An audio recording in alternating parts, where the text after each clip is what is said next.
And my boy, upon your way, Jerusalem, stand up face Jerusalem.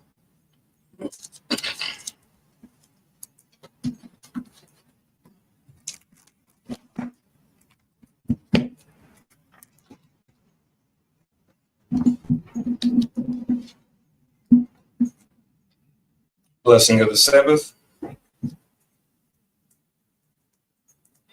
Barakatah Yahweh, Bashem, Yahweh Shai, Asherab, Latananawe, Bashabab, Bashalawam, Amen. Blessed are you, Yahweh. In the name of Yahweh Shai that gives to us the Sabbath and peace. Thank you, so be it. The Ali Ma'ar Shirayim Lachad, Psalms 121. I'm Ryan, I am oh, I am my yen. Yebo, I sorry, Yebo, my Yahweh, Shai, Shemayim, Waratza, La, Yenathan, Lama what? Regalia, Yela, Yenawam, Shashwa Marka, Haneb, La, Yenawam. Well, Yeshan Shashramar Yasharelib Yahweh Shemaria Yahweh Tazalib Io Yim Yawamam Hashemash La Hakaya Wayarak La Balayaba Yahweh Yashemaria Makal Ra Yashamar Napashya Yahweh Yashamar Awalakya Wabawayab Ma'afa wa Aida Walam Basham Yahweh Shai Wadaman. Psalms 121. I will lift up mine eyes into the hills, from whence cometh my help. My help cometh from the Lord, which made heaven and earth. He will not suffer thy foot to be moved. He that keepeth thee will not slumber. Behold, he that keepeth Israel shall neither slumber nor sleep. The Lord is thy keeper. The Lord is thy shade upon thy right hand. The sun shall not smite thee by day, nor the moon by night. The Lord shall preserve thee from all evil. He shall preserve thy soul. The Lord shall preserve thy going out and thy coming in, from this time forth and even forevermore. Amen. Shema Yasharella, hear Israel.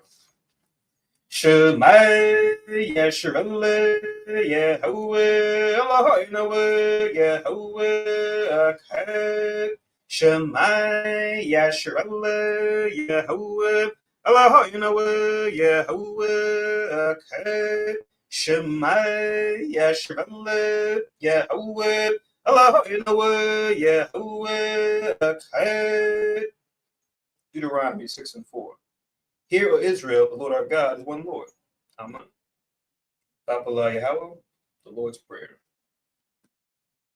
Avinawa Shabbat Shemayim Kodash Hayeh Shemke Yahweh Balakwaka Taba'a Ratazawanka Hayeh Aisha Baratza Kaba Shemayim Natananawa Lacham Yawam Sab Basalaknawa Kabawatnawa Kasalachnawa Kabawatinawa Wala Abiyarnawa Oh Messiahwan Abal Awashinawa Murai Kaya Laka Hamalakwa Wa Allah Wa Thapara Wa Walam Aman. Matthew 6:9.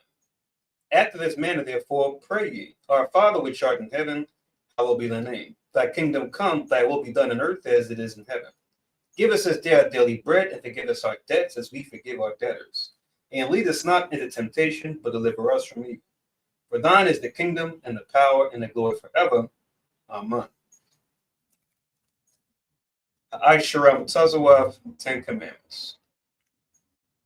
La'ad Yahayim Lakab Ala'ayim Akarim Alapinyat La'ad Thy Shad Lakab Pasod Walaab the Ibadan Laab the Laquaka Shamwa Yahweh Alahayaka Lashawa Zakar Af Ayawam Ashabaf La Kodashwa Kabad Abiyakab Wa Amakab Laab the Ratazak Laab Thanaab Laab Thaganab La'ad Tha'inad Shakur La'ad Thachamad Kal Asherab Lara'ika Aman.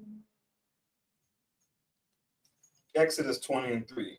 Thou shalt have no other gods before me. Thou shalt not make unto thee any graven image, or any likeness of anything that is in heaven above, or that is in the earth beneath, or that is in the water under the earth. Thou shalt not bow down thyself to them nor serve them. For I, the Lord thy God, am a jealous God, visiting the iniquity of the fathers upon the children, unto the third and fourth generation of them that hate me, and showing mercy unto thousands of them that love me and keep my commandments. Thou shalt not take the name of the Lord thy God in vain, for the Lord will not hold him guiltless that taketh his name in vain. Remember the Sabbath day to keep it holy. 6 days shalt thou labor and do all thy work. But the seventh day is the Sabbath of the Lord thy God. In it thou shalt not do any work, thou, nor thy son, nor thy daughter, thy manservant, nor thy maidservant, nor thy cattle, nor thy stranger that is within thy gates. For in 6 days the Lord made heaven and earth, the sea, and all that in them is, and rested the seventh day. Wherefore the Lord blessed the Sabbath day and hallowed it. Honor thy father and thy mother, that thy days may be long upon the land which the Lord thy God giveth thee. Thou shalt not kill, thou shalt not commit adultery, thou shalt not steal, thou shalt not bear false witness against thy neighbor. Thou shalt not covet thy neighbor's house. Thou shalt not covet thy neighbor's wife, nor his manservant, nor his maidservant, nor his ox, nor his ass, nor anything that is thy neighbor's. Well, you see that.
Barakateh Hawa by Shimi Hawashai, Asharana Thanawa, Parya Kapan Tuwara Aman.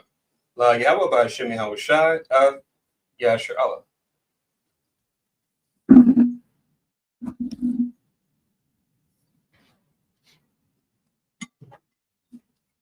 English translation. Blessed are you, Yahweh, in the name of Yahweh Shai, that gives to us the fruit of the vine. Thank you, so be it. To Yahweh, in the name of Yahweh Shai, with Israel.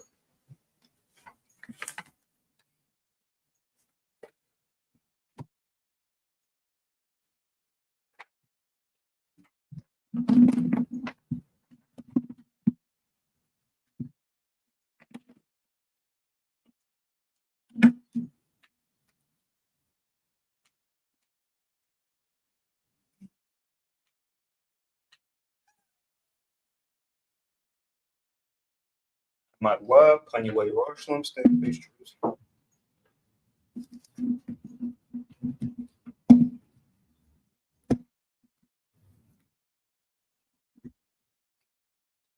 Barakateh Yahweh, Agado, Rakawam, Abijah, Wanawa, Eliyawan, Malak, Shamayim, Warataza, Wakada, Barim, Kayayam, Wakam, Hamashayak, my Yahweh, Arawanawa, Habnawa, Apalab, Yahweh Itiza, Yahweh Sakarnawa, Yahweh, Bartazawan, Ainka, Yashala, Izarnawa, Bana, Wasa, Yashala, Au, Nanawa, Yam Yam, Aita, Kayawamyam, Makodam, Babakusha, Shalak, Mike Allah, Watazawadak, Alahayim, La, Maganawa, Raparnawa, Washima, Ionawa, Bakur, Shalak, Haroka, Shal, Yahawa Shai, Lanawa, Alabanawa, Rabim, Kakama, Tabawana, Wada I, Shal, the Barka, Basham, Yahawa Shai, the Wada, Thum Yad, Why Willam, Man. English translation. Blessed are you, Yahweh, the great, merciful, mighty, terrible, most high power, King of heaven and earth, and all things living. And also the anointed from Yahweh, our Lord, our friend, the wonderful counselor, Yahweh Shai. Remember, Yahweh, favorably your people, Israel. Help us build and gather Israel, most high, we beg you, right now, like the days of old. Please send Michael and righteous powers to protect us, heal us, and watch over us. Mainly send the spirit of Yahweh Shai to us to teach us much wisdom, knowledge, and understanding of thy word. In the name of Yahweh Shai, thank you, always and forever. So be it. Repeat the Hebrew only. Blessed are you, Yahweh, in the name of Yahweh Shai, that gives to us the law. Barakatah Yahweh, Ba'ashem Yahweh Shai, Asherat, Nathan Lanawa, Hatharabat. Blessed are you, Yahweh, in the name of Yahweh Shai, that gives to us light to see. Barakatah Yahweh, Ba'ashem Yahweh Shai, Asherat, Nathan Lanawa, Award, Lara Awat. Blessed are you, Yahweh, in the name of Yahweh Shai, that gives to us the ram's horn to call the people. Barakatah Yahweh, Ba'ashem Yahweh Shai, Asherat, Nathan Lanawa, Quran, Ha'ayob, La Korah, Ha'ain. Blessed are you, Yahweh, in the name of Yahweh Shai, that gives to us the olive oil to anoint Israel. Barakatah Yahweh, Ba'ashem Yahweh Shai, Asherat, Nathan Lanawa, Hasheman, Zayef, Lamashak, Yasher Allah, Yeshua. Please be seated.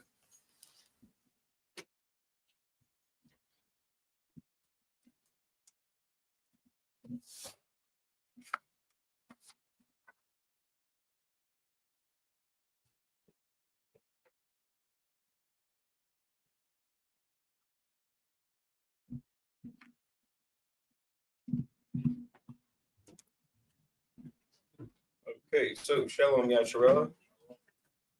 Shalom everyone that's here in Philadelphia. Shalom everybody watching us on live stream. And shalom everybody listening in on teleconference. Welcome to Yasharella Kanas, or the Congregation of Israel, where we teach that the descendants of slaves, as well as the indigenous peoples found throughout North, Central, South America, and the Caribbean, make up the southern and northern kingdoms of Israel, once lost and offended. And that we as a people have fallen to a low state, politically, economically, religiously, because we broke the laws of God found in the Bible, given to us by Moses, and that we come out of this low state that we've fallen to by turning back these commandments we broke through, following Jesus Christ as our example.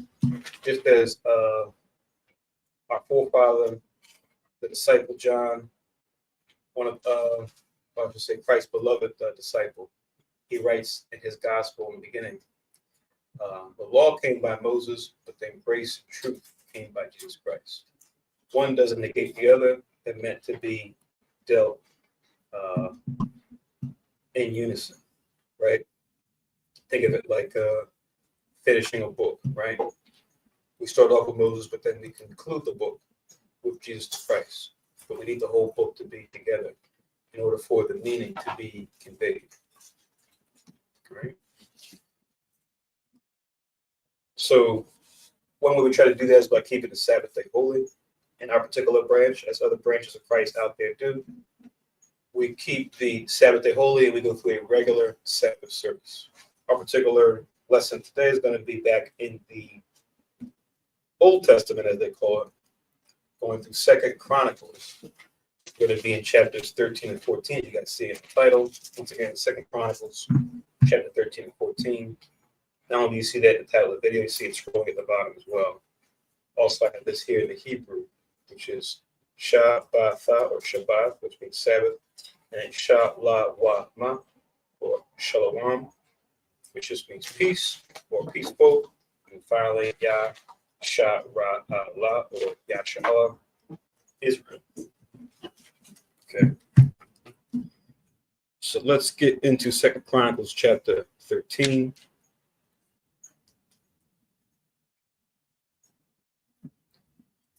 My name is Nabia Jeroboam. I have the pleasure and privilege of going through the lesson with you guys this morning. Just write down for your notes. According to the Gregorian calendar, we will be in February the 21st.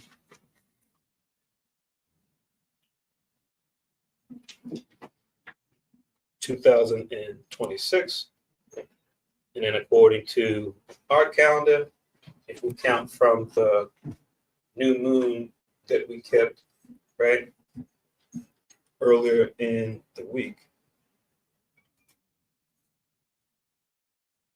if the new moon that we kept was on the Monday night at sundown, which would have been the 16th, that means that when the sun set on the 17th this week would have been the second day, 18th to sundown would have been the third day, 19th to sundown would have been the fourth day, and then finally the 20th to sundown, which was Friday night, would have been the fifth day. So we're still in the fifth day. It'll be the sixth day once the sun sets tonight. So we're in the 12th month and the fifth day of the week. And an easy way to keep track as far as keeping count of what day we're in, just always remember what day of the week the new moon came in any given month. So we know Monday night it came in. So that means next Monday night, which would be the 23rd of February, that'll be the 8th day. A week after that, 15th day. A week after that, 22nd day. A week after that, the 29th day. And that's when you have probably one or more so days before the next new moon comes in, right?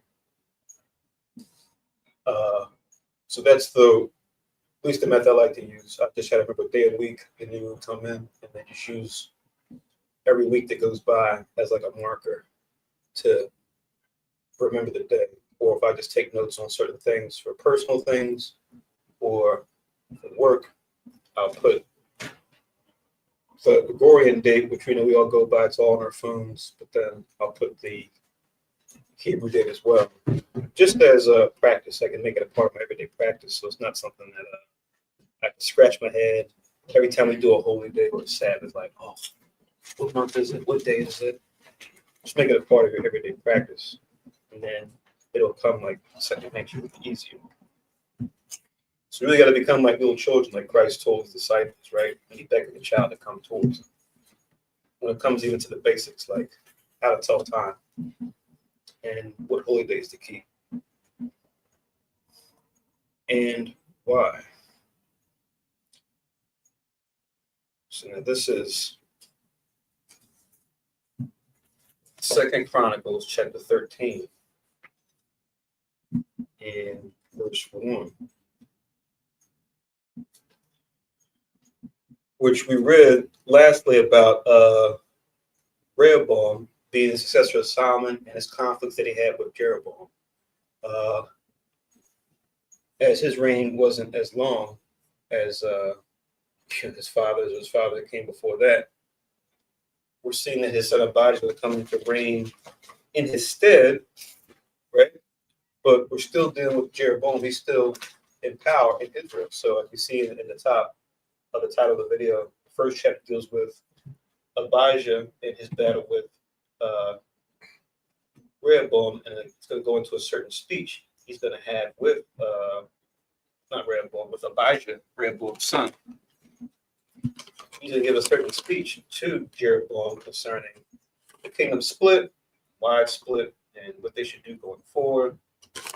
And kind of reverting back to at least what he was taught probably by his forefathers when it came to the promise that the Most High made to David and his sons that came after him, right? So this is chapter 13 and 1. It reads, now in the 18th year, King Jeroboam, so that's the king of the north, the northern kingdom, began Abijah to reign over Judah, we mentioned, the king of the south, or the king of the southern kingdom. It says in verse 2, he reigned 3 years in Jerusalem. So feeling a little uneasy already. Only 3 years. Why didn't it go longer? His mother's name also was Micaiah, the daughter of Uriel of Gibeah. It says, and there was war between Abijah and Jeroboam, right? So they will fight with each other, similar to how Rehoboam would fight with him too. But at least they ceased from fighting when the Most High visited Rehoboam to say not to fight one with another. But now they're actually going to fight. It says, and Abijah set the battle in array. See that expression together just means, getting into battle formations and doing battle in the open field.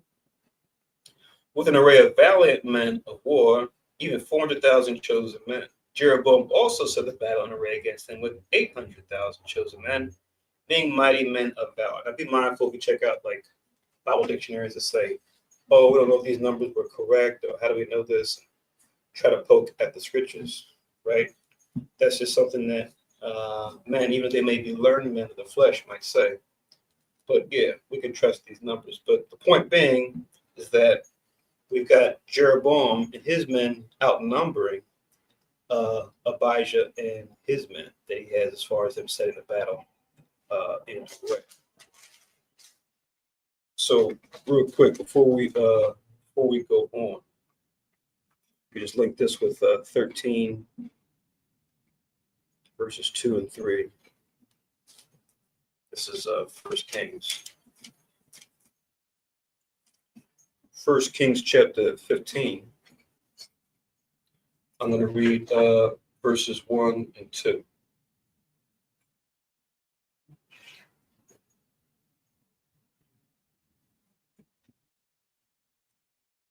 So 1 Kings 15 and 1 says, now in the 18th year of the king Jeroboam, the son of Nebat, reigned Abijah over Judah.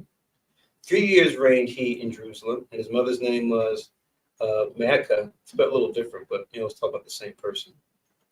The daughter of Abijah, right? And remember, the Micaiah, daughter of Uriel, still referring to the same figure, but we know we had names. We also had surnames too, right?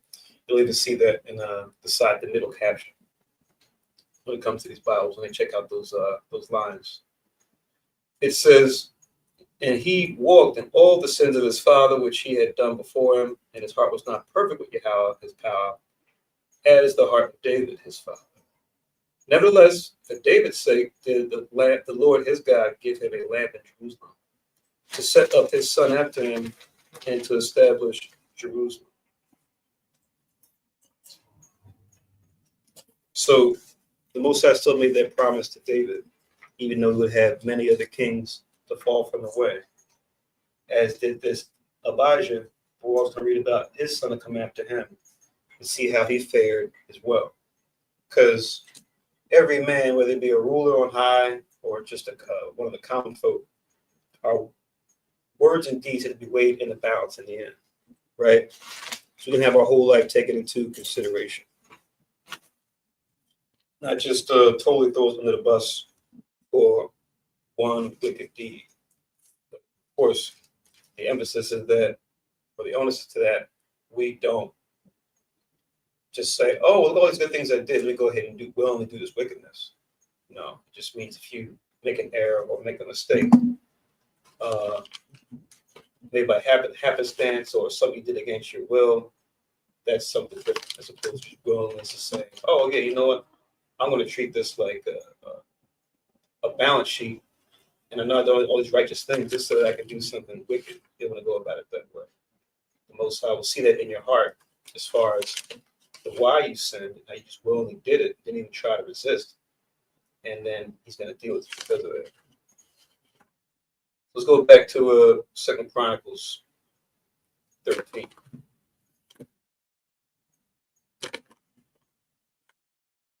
Second Chronicles chapter 13.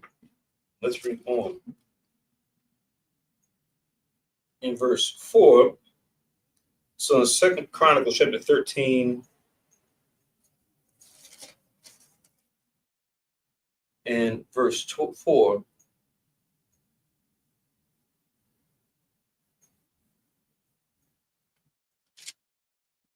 and Abijah stood up upon Mount Zemaram, it says, which is in Mount Ephraim, and said, right, so they're in their territory, right, because Mount Ephraim is where it's actually in the plot of land where Ephraim is at. But it says that he stood on top of a mount, this Mount Zemaram and Mount Ephraim. And now he's going to share some things with them. If you link with 13 and 4.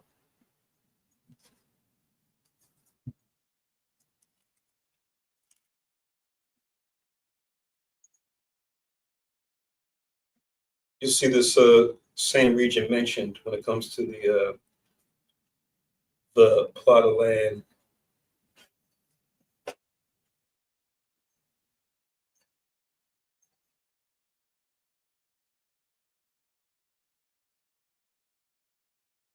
Actually, this will actually be in Benjamin's plot, but it's actually adjacent to Ephraim.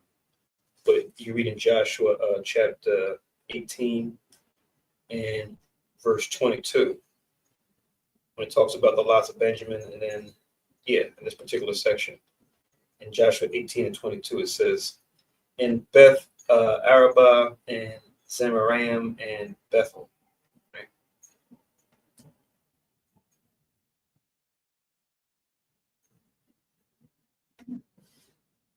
So we're referring to that same place as far as when we're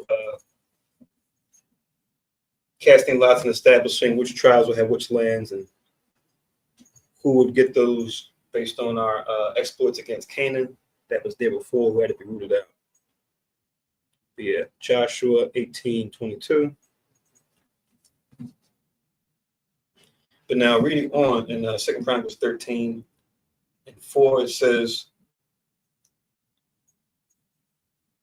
and Abijah stood upon Mount Zemaram, which is in Mount Ephraim, and said, hear me, thou Jeroboam, and all Israel. Ought ye not to know that the Lord God of Israel gave the kingdom over to Israel to David forever, even to him and to his sons by a covenant of salt, right? So now we see this reference here to what was told to David going back to 2 Samuel 7, right, which we read some time ago. But now look at how he frames this here when he says, even to him and to his sons by a covenant of salt. So now when he mentions a covenant of salt here, this has significance in that when you look at that reference, it's pretty much supposed to represent something that's supposed to be maintained and preserved, just like salt is used as a preservative in the earth, right? This covenant is supposed to be maintained and preserved, as in it's supposed to continue forever. But to link with verse 5, just to show the covenant of salt, one place we can go to is in Leviticus chapter 2.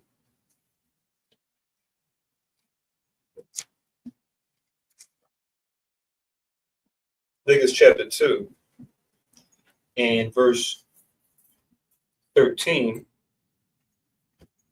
where it talks about when we do different offerings. It says in Leviticus chapter 2 and verse 13, this chapter going into the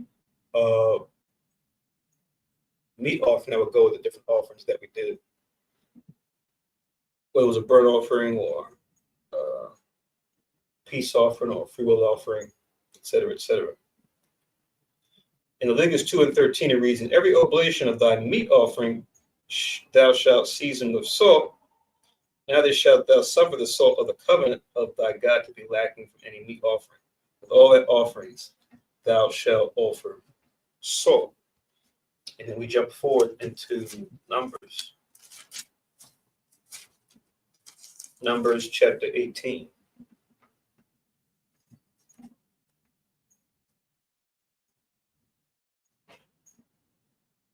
Numbers chapter 18 and verse 19. So Numbers 18:19 says, all the heap offerings of the holy things which the children of Israel give unto the Lord, right? Because you read about the wave breast and the heave shoulder as far as the portions that were considered holy for the priests unto the Lord when they did their offerings. It says, have I given thee and thy sons and thy daughters with thee by a statute forever. It is a covenant of salt forever before Yahweh unto thee and to thy seed with thee. Right? So it's a reference that we would know it, we should be familiar with if we're learned in the scriptures, right? But he's like I said, to that covenant of salt, as far as the covenant that was made with David and his sons to come after him. Similar to the Most High made a covenant with Moses' son Aaron for the priesthood. They made a covenant with David and his sons for the kingship, right? We know we're a kingdom of priests, but within the nation, we know those particular family lines are important in our record, even into the time of the New Testament, where we see two key figures coming out of those family lines, right? John the Baptist for the house of Aaron, and of course, Jesus the Christ out of the line of David. Before we go on, Christ using this salt reference too, his Beatitudes. Let's go to Matthew real quick. Matthew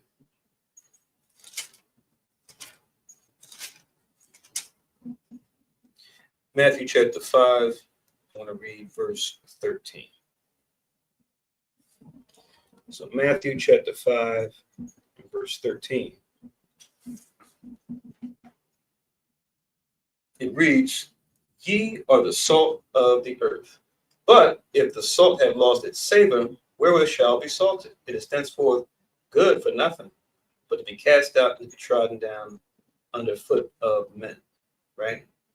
So likening us unto the salt of the earth, right? So the salt, what we said, is a preservative. It gives food flavor, right? But we know it was something that we used before we had like our modern conveniences like refrigeration, things like that. You can still use salt as a way to preserve certain things, especially when it comes to meats, for example, right? And these different foods we come up with, different tribes that come up over the centuries using salt mixed with meat to make jerky and things of that nature. But us being likened to the salt of the earth, it's all connected. And for us, our people that are learned and that read, we would know, okay, why that reference is being used. But now let's see what else he has to tell Jeroboam, King Abijah at this point. Let's go back to 2 Chronicles 13.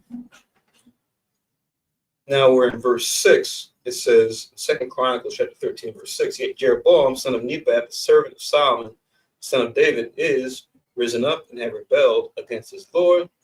And there are gathered unto him vain men, the children of Belial, which we know that reference to children of Belial just means, it's not saying that that's their forefather specifically, some man named Belial. It just means children of wickedness when you read it, right? It says, the children of Belial have strengthened themselves against Rehoboam, the son of Solomon, when Rehoboam was young and tenderhearted, and could not withstand them. Right? Kind of poetic when he says that, young and tenderhearted. But we know he was at least in his 40s. He was young, but young in what way? But I guess it's just the way that he's trying to frame it, as far as you guys should come back unto us. But as far as the 10 tribes that went with Jeroboam. Now remember, while this is true, it's not the entire truth. Maybe he was or wasn't privy to this, but we know when we read the scriptures that a prophet did come to Jeroboam to say that the Most High would be with him, but under conditions, right? He would deal with him in that it was ultimately of the Lord that the kingdom would split. But now Jeroboam had to be following the Lord too, right? He's going to be the king of the northern tribes. So that was a condition that pretty much went along with that. As we're going to read, we're going to see that's what Jeroboam did, and then what the result was because of that. When it comes to the Most High was going to be with him and bless him and give him at least this victory here. You can link this with 1 Kings 11. 1 Kings 11.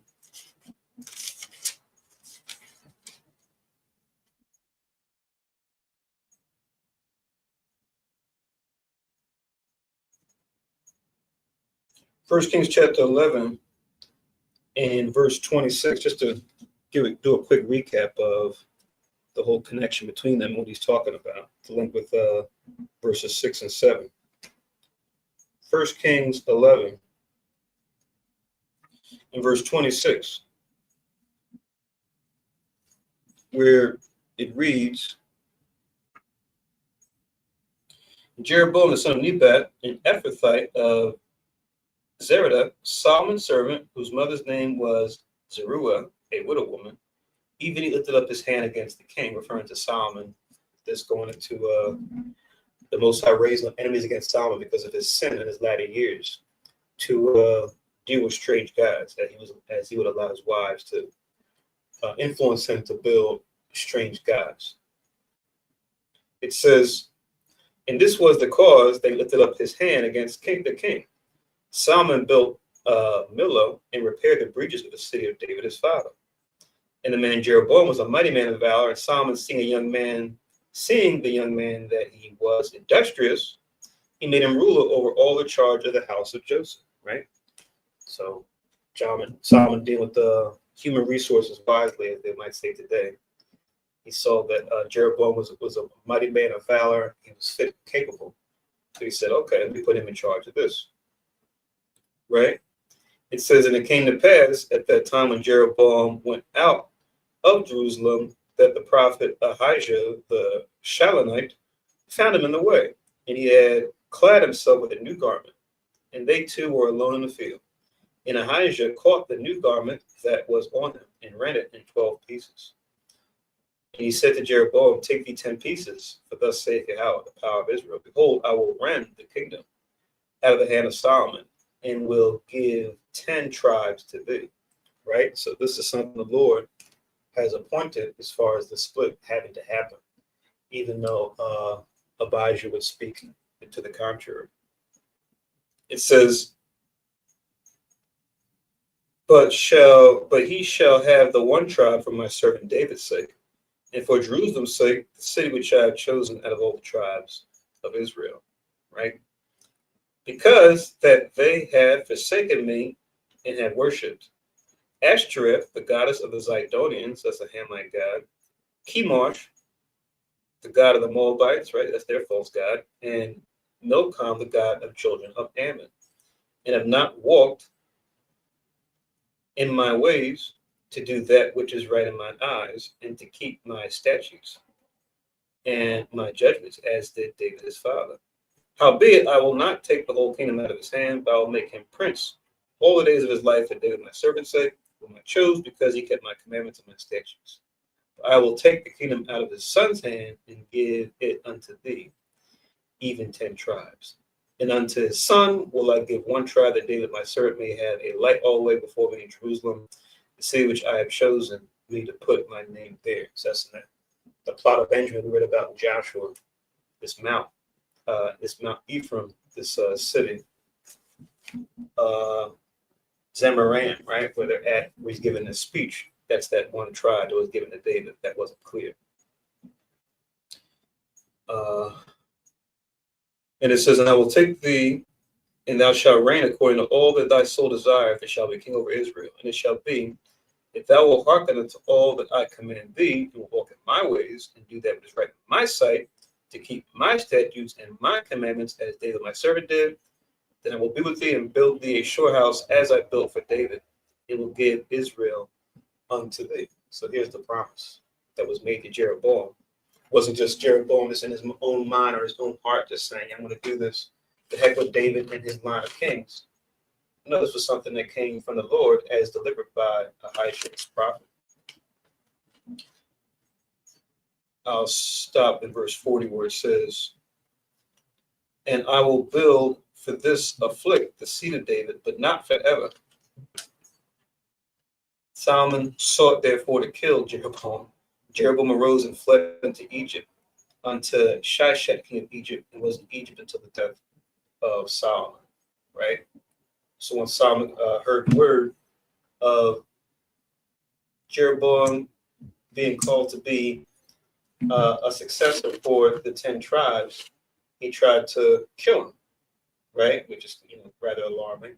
But we see that Jeroboam flee was able to be delivered out of his hand, and he rested with Shishak, who we read about a couple chapters ago, the war that Rehoboam had with him, right? And the things that they took from us.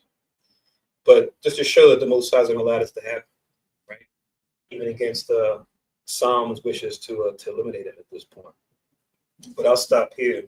But that's pretty much the whole backstory about how Jeroboam was called to be a ruler, right? So it's like a chain link of effects, like a cause and effect. You do this or say this, and it'll lead to these other things.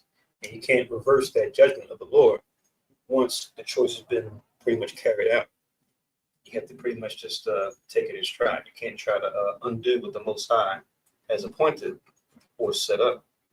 That's why when we know the truth, the whole goal is to learn the truth, do the best we can with the time that we have to learn God's righteousness, to turn others to righteousness, to see if we can somewhat cover up our sins, or at least get some sort of favor from God for the sins we may have committed in our lives beforehand, and the lives we may have committed in our previous lives, whatever they may have been, whoever we may have been within our family line when we were here before. All right. But let's go back to 2 Chronicles.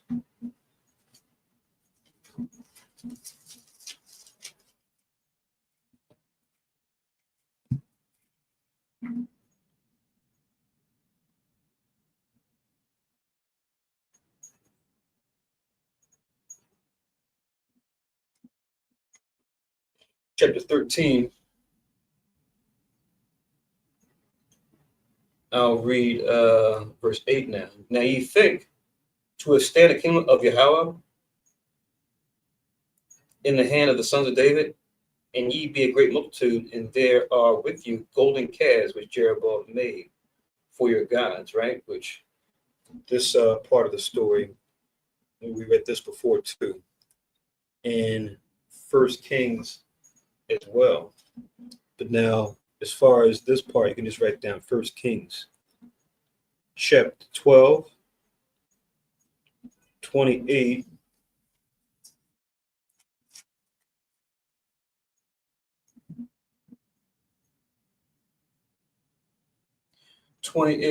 And I'll just read to 31, but 21 down to 33 gives the whole story. But I'll start from 28 just to get the key point. It says, whereupon the king took counsel and made 2 calves of gold and said unto them, it is too much for you to go up to Jerusalem. Because you read above, he had the fear that, if the northern tribes that the Most High gave me, the 10 tribes, go down to Jerusalem, which is in Benjamin, part of the southern kingdom, the other tribe that the Most High gave to David, their heart will go to what? Want to follow after Rehoboam now, son of Solomon, not want to follow after me. So this idea he came up with, it wasn't according to God's righteousness. He says, behold thy gods, O Israel, which brought thee up out of the land of Egypt. And he set up the one in Bethel and the other he put in Dan. So he put like one towards the south, or where they're at in like the bottom of the northern kingdom borders, what they would call Samaria later. And then put another one in Dan, which is towards the top part of the land. So set up 2 golden, he said, took these golden calves and said, these are your gods who brought thee up. And he's calling back to a time period in history that we hope will be forgotten, but now calling back to this period that we remember from are not so, well, you could say distant past even at that point, but really distant past now. But then use this as a way to keep the tribes from going down to Jerusalem. Remember what Ahijah told Jeroboam. He said, look, you got to follow the Lord, and I'll deal with you. But this is not going to be a good thing. This is going to be the beginning of the end for Jeroboam, as we read on. It says in verse 30, and this thing became a sin, for the people went to worship before one, even unto Dan, and he made a house of high places, and made priests of the lowest of the people, which were not of the sons of Levi. As you read on, it goes to him set up a so-called holy day, which wasn't anything holy about it, in commemoration of this event too. So this would be, like I said, something to cause Jeroboam's downfall, right? Or lead to against the judgment that would be warranted for Jeroboam's downfall, as we'll see this be continued as we read on when it comes to the conflict that he would have, not just with Rehoboam earlier on, but now with his son, Abijah, who's reigning now. You can just write down Exodus 2 as far as the golden calf history that he's calling back to. Exodus chapter 32.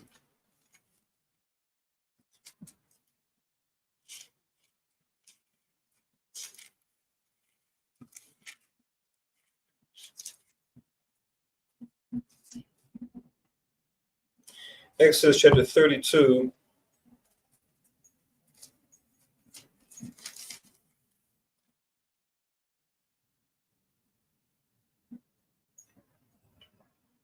I'll just read from 1 to 4 just to get to the main point. We won't read the rest of the story. You can read that in your own. It says, and when the people, I'm in Exodus 32, verse 1, when the people saw that Moses delayed to come down out of the mount, where he was up there for 40 days and 40 nights, receiving all types of knowledge and wisdom from the Most High, right? To get back to the people. It says, the people gathered themselves together unto Aaron and said unto him, up, make us gods, which shall go before us. As for this Moses, the man that brought us up out of the land of Egypt, we wot not or know not what has become of him. So the foolish masses of our people get this bright idea, which really is not a bright idea at all, being sarcastic, saying, oh, because Moses is gone, let's go ahead and build up an idol. The same things that the Egyptians deal with. And one of the big reasons why the Most High brought us out of Egypt to begin with, to not be seduced by them, to follow him now. And Aaron said unto them, break off the golden earrings which are in the ears of your wives, of your sons, and of your daughters, and bring them unto me. And all the people break off the golden earrings which were in the ears, and brought them unto Aaron. He received them at their hand, and fashioned it with a graving tool, after he had made it a molten calf. And they said, these be thy gods, O Israel, which brought thee up out of the land of Egypt. So bad habits die hard, and we see Aaron to come into the pressure here of the people. He humors them in this foolish enterprise to set this up. I want to read on the story, but like I said, you read the rest of this chapter, it goes into it. But the key is to look past, learn from the mistakes of our forefathers, not to repeat them, right? To look at the good things our forefathers did and then repeat those things, right? But here we see that's not happening. But let's go back to 2 Chronicles 13.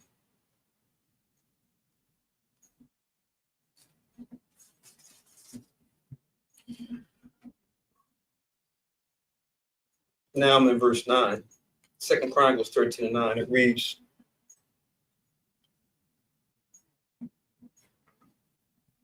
have you not cast out the priests of Yahweh, the sons of Aaron, and the Levites, and have made you priests after the manner of the nations of other lands? Right? Just read that 1 Kings 12.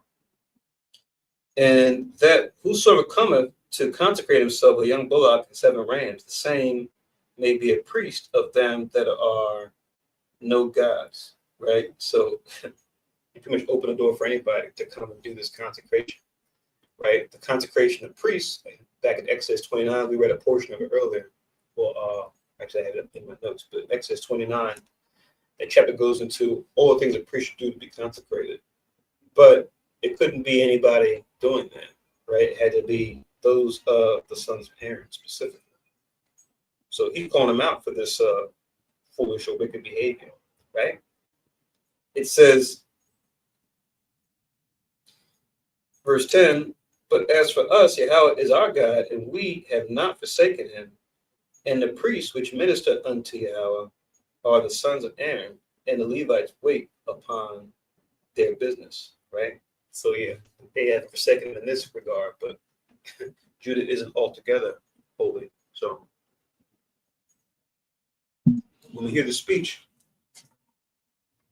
of others, we'll make sure we weigh those things in the balance, right? Take the good of what they say, but then be mindful if there's anything that's in there that may not be correct, or if they may omit things. But in the end, like I said, he's trying to call them to come back to follow them. We know, like we read, it was appointed of the Lord that the kingdom will be split for what Solomon did in his latter years. So it had to happen. It says, and they burned unto Yahweh every morning, every evening, burnt sacrifices and sweet incense. The shewbread also set they in order upon the pure table, and the candlestick of gold with the lamps thereof, to burn every evening. For we keep the charge of Yahweh our power, but ye have forsaken him.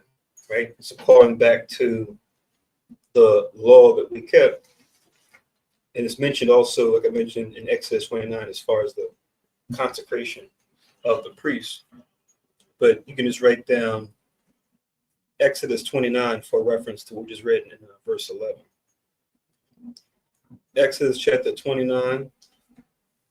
I said the whole chapter goes into the consecration of the priests. But just for that part, you can just say or write down 38 and 39.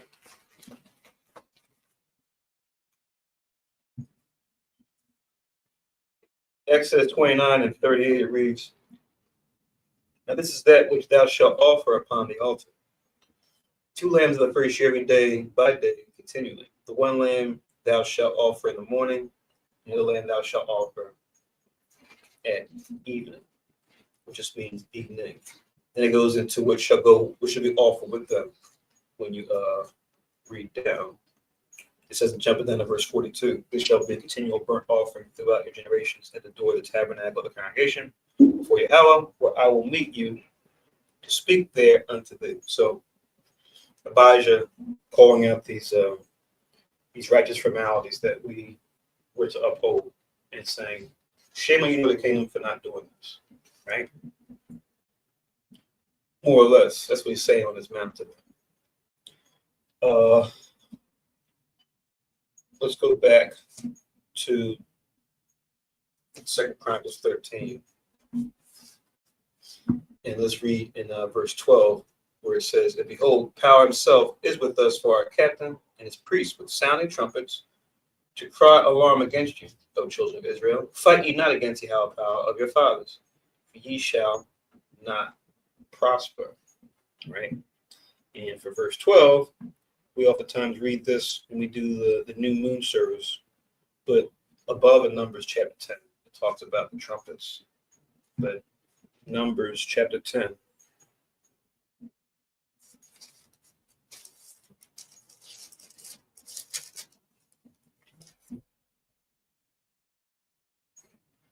In verse 8, it says, but when the congregation is ready to be gathered together, ye shall blow, but ye shall not sound an alarm. Oh, sorry, that's verse 7. Verse 8, and the sons of Aaron, the priests, shall blow the trumpets, and they shall be to you for ordinance forever throughout your generations. Then it says, if ye go to war in your land against the enemy that oppresseth you, then shall ye blow an alarm with the trumpets, and ye shall be remembered before Yahweh your power, and ye shall be saved from your enemies. Right? So that's the couple verses above, where we usually read, which is verse 10. But it mentions different ways that you would sound out, like it says, to not sound an alarm. So they had an understanding of when you blow a certain, maybe melody or a certain way, it would mean one thing, versus you blow a certain way would mean something else. I wonder what those sounds sounded like. That would be interesting if we were able to put that together, but we know it will be shown to us in the kingdom. A modern example would be like in the military, where, you probably learned this if you were military or just growing up watching things that had to do with military or the army. You hear the, you hear that, it means like get up, get to attention, arm yourself, versus you hear a sound like da, da, da, ba, ba, ba, ba, ba, ba. You see the flags at half staff, they're mourning a lost soldier or soldiers. So we had different sounds with the trumpets that meant different things for us as we moved our armies forward and backward, left and right in the wilderness. We read that section. But this is what Abijah is referring to here. So it's Numbers chapter 10. I just read 8 and 9 to link with 12. 2 Chronicles 13. Now we're in verse 13. It says in 2 Chronicles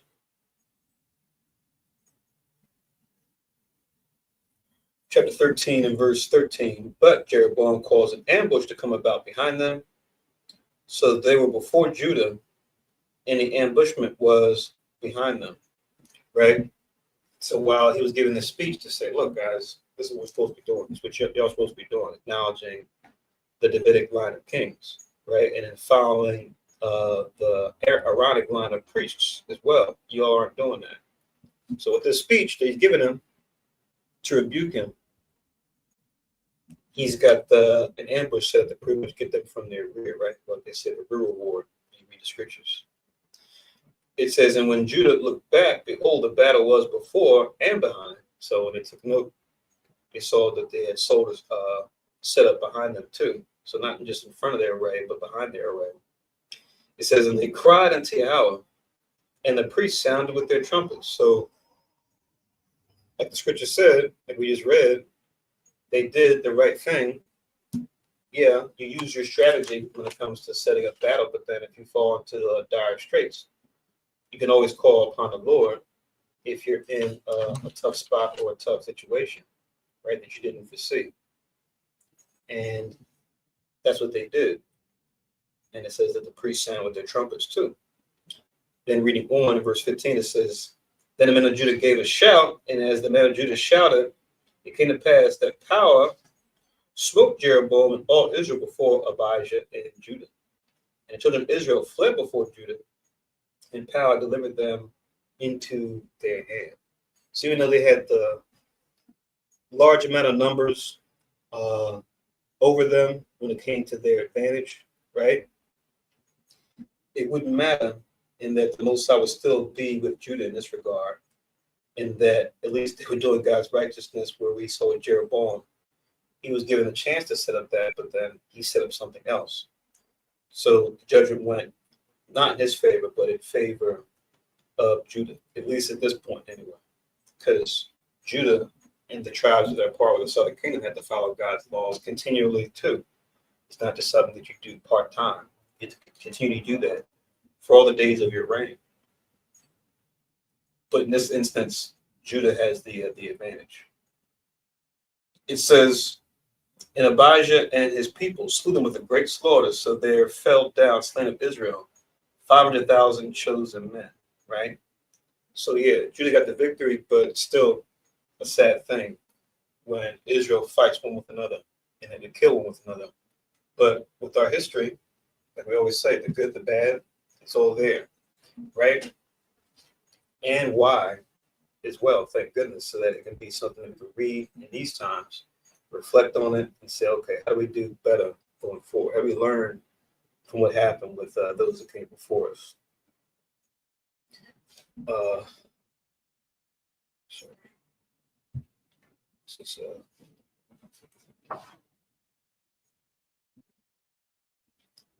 must have been a robocall. Okay, it's kind of weird. All right, so to link with what we just read, verse 17. We go back to a psalm real quick. one of the Psalms of David, one of the things he gave us as far as a promise, really for when he fought against the other nations, his enemies. But you see it'll work if we're fighting against one another. And our own people may be enemies of God at that point, even though they're supposed to be following God. This is in Psalms 18.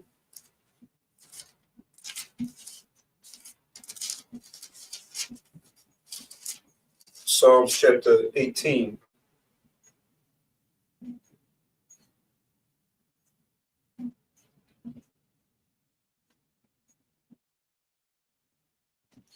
I'll start from verse 35, Psalms 18, verse 35.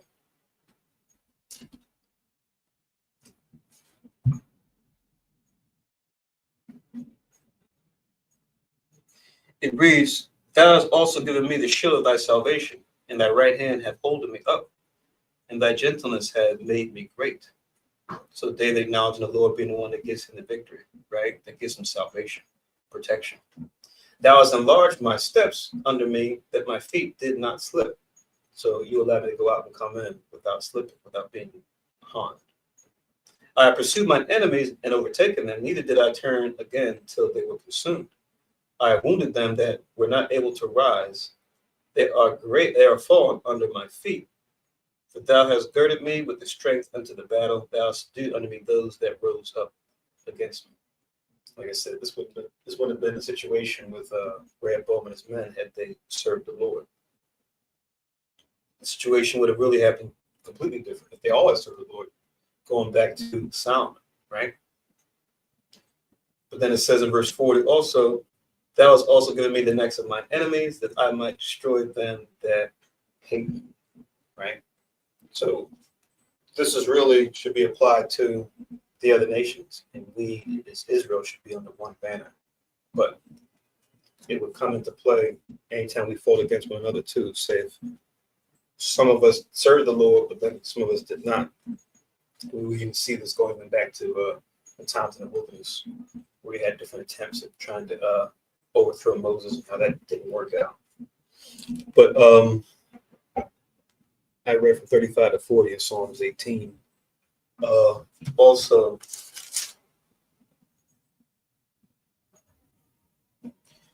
Proverbs 21 and 31. Proverbs chapter 21 and verse 31. It says, The horse is prepared against the day of battle, but safety is of the Lord. So they prepared themselves, right? Both sides, of course. Even Jeroboam had a clever strategy to get the advantage. But the Lord is the one that ultimately provides the safety, because even though we may have physical safety set up, that can be thwarted, that can be compromised, right? That only has a certain limit. But the Most High can always send his host down where we may lack physically when it comes to our safety or protection, right? So to show the Most High was the one in charge here, and that's why they had the victory, because clearly, from a logistical standpoint, Jeroboam had the advantage as far as outnumbering them and catching up with them from the rear where they were blindsided. So that's the extra dynamic we have to consider when it comes to when we fight, when we conduct warfare.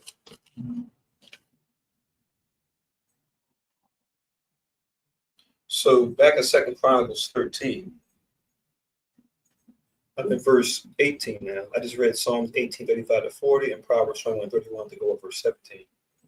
I'm going to read 18. It says, Thus the children of Israel were brought under at that time, and the children of Judah prevailed because they relied upon Yahweh's power of their fathers.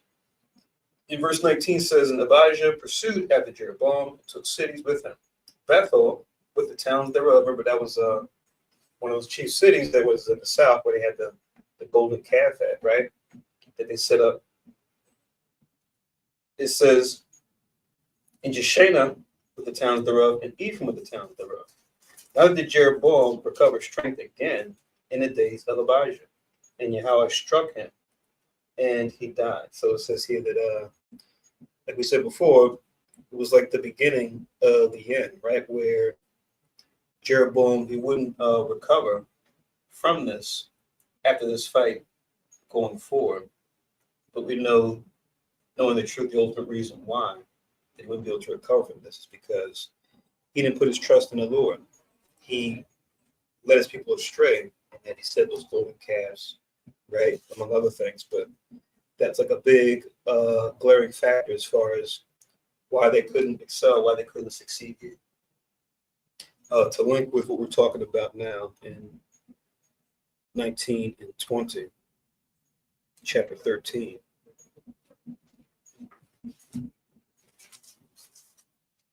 This is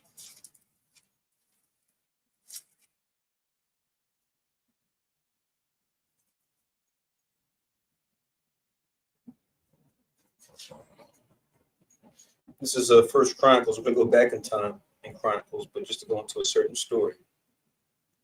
It says in First Chronicles chapter 5 and verse 18. Just a cautionary history we can look at as like case law to pretty much back up the Most High's safety. First Chronicles chapter 5 and verse 18. It says the sons of Reuben and the Gadites and the half tribe of Manasseh, of valiant men able to bear buckler and sword and to shoot with bow and skillful in war, were 440,703 score. They went out to the war, and they made war with the Hagarites, with Jeter and Nephish and Nodab, going and taking over that land that was east of Jordan, right? Because Reuben, Gad, and Half tribe of Manasseh. You look on the old maps where it shows all the land, the plots of Israel's land. You saw they were situated in the east side of Jordan, and you see that conversation going back to even to the time of Moses in the books of Numbers, talking about those three particular tribes and what they would do together when it comes to taking that part of Canaan over for themselves. It says in verse 20, and they were helped against them, and the Hagarites were delivered into their hand, and all that were in them. For they cried to God in the battle, and he was entreated of them because they put their trust in him. See that? It says, and they took away their cattle, of their camels 50,000, and of sheep 250,000, and of asses 2,000, and of men 100,000. For there fell down many slain because the war was of power. And they dwelt in their steads until the captivity. So it's going to tell Reuben got their plot east of Jordan. But we see that they trusted the Lord and the Most High blessed them, right? It's just an example of that when it comes to when we deal with conflicts.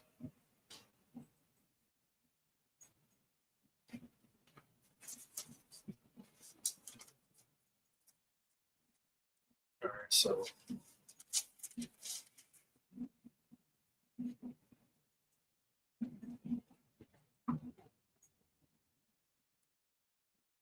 I'll read this part real quick, just kind of getting to the end of Abijah. This is in 1 Kings chapter 15. To go along with what we're reading here in 2 Chronicles. 1 Kings chapter 15 again. I know we stopped, I think, at verse 5 last time. We're going to be on verse 6. 1 Kings 15, verse 6. 1 Kings 15 and 6. And there was war between Rehoboam and Jeroboam all the days of his life. And the rest of the acts of Abijah, all that he did, are then written in the books of the Chronicles of the Kings of Judah. And there was war between Abijah and Jeroboam, which we read about. And Abijah slept with his fathers, and they buried him in the city of David. And Asa, his son, reigned instead. So he's going to be the next one to come up as we read on, as we conclude this reading about Abijah. But going back to 2 Chronicles 13, reading on in verse 21. It says, but Abijah waxed mighty and married 14 wives and begat 22 sons and 16 daughters, right? So he increased himself similar to like his father Rehoboam did as well, by marrying many wives and in having many children. We see here 22 sons and 16 daughters, similar to Solomon and David that came before them, right? You see Solomon kind of reaching the largest number, but then it started to wane as it went from Rehoboam, and now from Rehoboam down to Abijah, right? The key thing to take away from this is, like the law says, make sure that your heart is not turned away when it comes to the blessing that comes from the Most High, right? whether it be blessing you with wives and children, blessing you with land, blessing you with dominion over your enemies. Make sure you don't forsake that. Your heart does turn away from the Lord, because the Most High can cause your blessing to become a curse if you're not careful.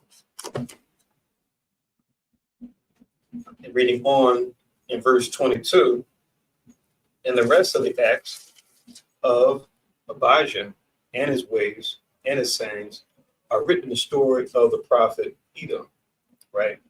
And then scholars, they debate on whether, Edo, if he was legitimate or not. And if they were to find a book of the prophet Edo, they look at that thing circumspect. So most would just had it been a part of the scriptures if that's what he wanted. But we can address that with Christ in the kingdom, as far as what he wrote down and how those things measure up when it comes to the events that took place. Because it's easy for us to look at the Bible and say, "Oh, the Bible's not enough. What about this book? What about that book? Oh man, there's all these books. Where are these books?"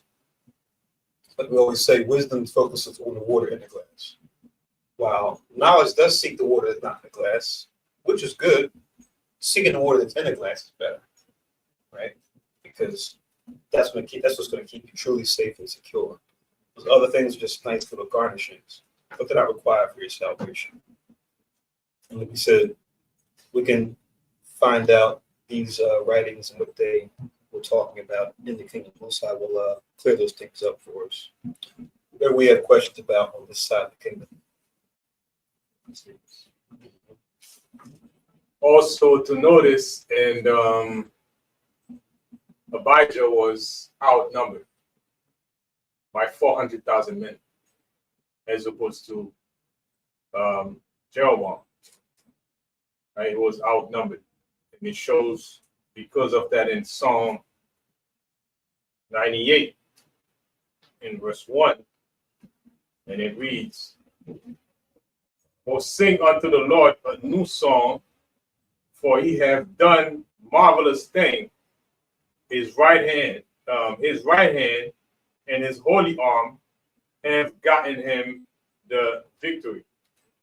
So while it's a bad thing to see Israel fighting from among each other, but you can also see that it's not about the number, because they both had valiant men.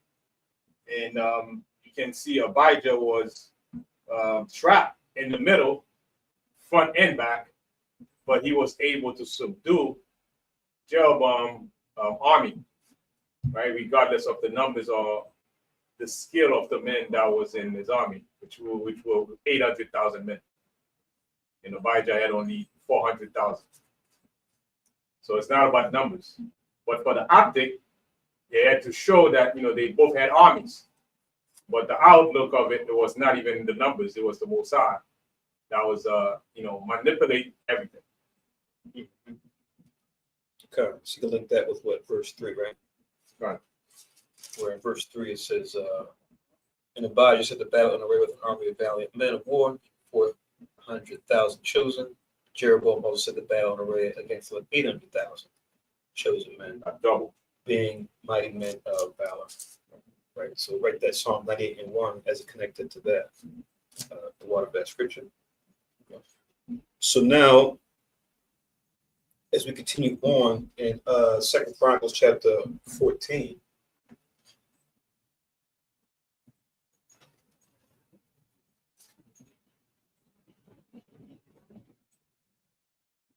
okay, I see the comment here before we go into the next chapter. My brother, the name isn't Jeroboam, but Jeroboam. Okay, the last king of the two tribes, Judah and Levi. He led them into West Africa. Okay. I'm interested to see how far they got as far as spreading from the East Africa to westward, if that's the case. So I know at certain times in the history, our king did go down into Egypt as far as them paying tribute to us, but it wasn't how often that was. But yeah, we're reading the English translations of the names. If we were going to the Hebrew, which we do, we could read how to pronounce Jeroboam's name according to the ancient pronunciation, which is that's fine. like I said, we're just reading the English translation of their name. Just like we say, the man who the world calls Jesus, we will call him Yahushua according to the original tongue. If you know, Jesus is translated from the Greek. Joshua is an English name translated from the Hebrew, but they're the same name. They would be called cognates. So we're just referring to the cognate that we have here in the English, that's all. But I like to look into how far they went westward as far as their rulership. Not sure about that. But as far as the pronunciation of the name, yeah, we acknowledge that. Because a lot of names out there, they can are pronounced different ways. Even looking at the heathens, you got like Alexander, for example, the ruler of the Greeks, right? The first chief ruler was prophesied by Daniel, right? Alexandros, the Greeks said it a certain way. But you go to Russia, they say Alexei over there. You go to Spain, they say Alejandro, right? You go here, you go there, you got to say the name different, but they're all cognates of that original name, which is that Greek name. So same thing goes for the Hebrew names of our forefathers, foremothers. God, also in chapter 13, another thing to note is the internal conflict in Israel. It echoed back to a kingdom divided against itself cannot stand. So right after Solomon, the kingdom declined all the way to us being in captivity today, right? And also, your enemy shall be they of your own household. That's another aspect of it we gotta look at as well, right? Because that's it. That's what we call civil war, right? Internal fight within, the kingdom, which culminate the decline of it, which was prophesied in the scriptures. Okay, you want to pull those verses, or you just? And I just mentioned it. Okay. All right. So, Second Chronicles chapter 14 and verse 1, it says, the summary here: Asa is portrayed as a reformer who moves idolatry and face a mass invasion from Ethiopia, the Greek name for Cush. So let's see. Second Chronicles 14 and 1. Now going into King Asa, who will rule in Abijah's stead. I have a spreadsheet I put together to keep track of the years. When you look at Rehoboam, right, who took reign after Solomon, which according to the years of their reign and things like that, because sometimes depending on which reference you use, the numbers might be off. So I built a spreadsheet that pretty much went all the way from Adam all the way down, and down to the building of Solomon's temple. But then I started doing the one for the kings. I'm going to keep doing this as we go down to the different kings.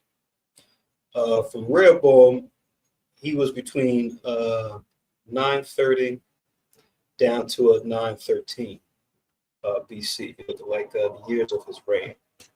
Not just when how old he was when he began to reign, but how long he reigned for. Abijah came after him would have been from 913 to about 910 BC. And then Jeroboam, who's still in power at this point, he would go from 930 BC down to about 908 BC, going to the end of his reign.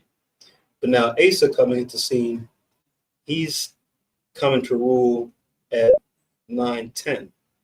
He's going to have, as we're going to read, a little bit of a longer reign than his father Abijah, only had 3 years of reigning. But yeah, so we're at around 910 BC when we talk about Asa taking over the rulership. But it's going to go back and forth. We go through Chronicles where we'll talk about the kings that are in Judah as well as the kings that are in Israel, who they are, who their father, who their mother is, how long they reigned, whether they did that which was good in the sight of the Lord, or whether they did that which was evil. Right? It's just the time frame we're talking about. But now it says in 2 Chronicles chapter 14 and verse 1, so Abijah slept with his fathers, and they buried him in the city of David. And Asa his son reigned in his stead. In his days the land was quiet 10 years. So he had quiet for 10 years. Remember, quiet and peace, right? Peace is the ultimate. Quiet is good, but remember, peace is better. To have peace and quiet, you have to have righteousness, right? Quiet and only quiet just means you have dominion, right? Rulership. Like it tells us in the first Maccabees, the first chapter, it says the earth was quiet before Alexander took power, right?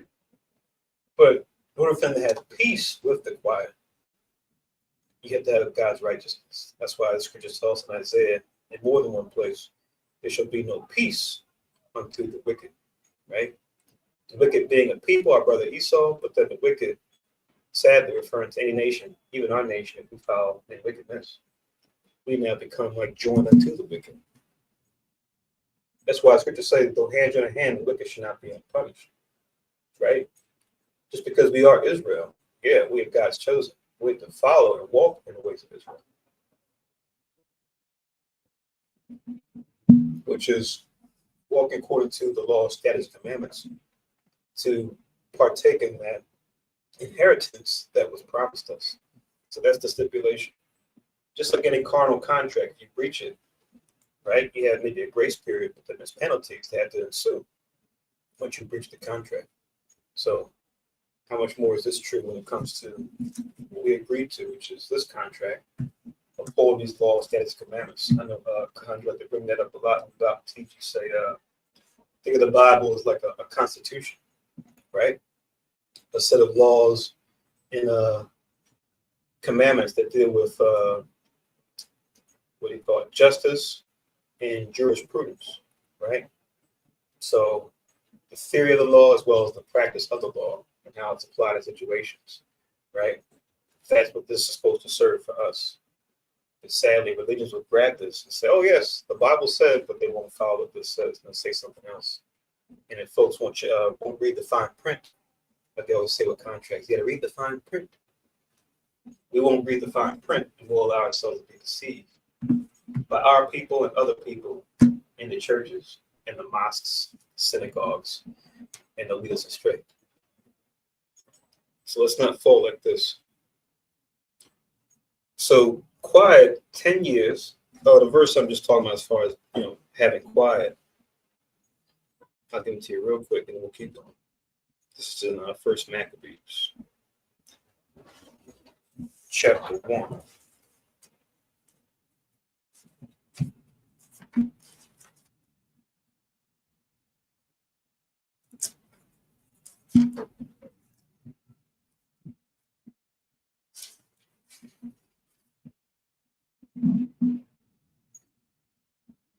Verse 1, First Maccabees chapter 1, verse 1. It says, and it happened after that, Alexander, son of Philip, the Macedonian, who came out of the land of Chetam, had smitten Darius, king of the Persians and Medes. Then he reigned in his stead, the first over Greece. So much forward into the future from the time that we're in the 10th century BC right now with our kings, jumping forward now to this would have been around the 4th century or the 300s. It says, and made many wars and won many strongholds and slew the kings of the earth and went through to the ends of the earth and took spoils of many nations, insomuch that the earth was quiet before, whereupon he was exalted and his heart was lifted up. So it was his time to reign, his time to rule, as was prophesied in the visions of our prophets, right? But it says the earth was quiet, meaning they had dominion. But like any other rulership, for them to really have peace, scriptures refer to every man sitting under his vine tree, every man under his fig tree, as like a statement that lets you know that you actually had true peace because it was ruled according to the God's law. That's when you have that. Otherwise, all you have is just quiet, meaning no other nation is making a stir for the time being, but it's just going to be temporary. Okay. Also, just to see the reason why his kingdom was quiet, although it's not explicit, but it is implicit. When you read Deuteronomy, the 17th chapter,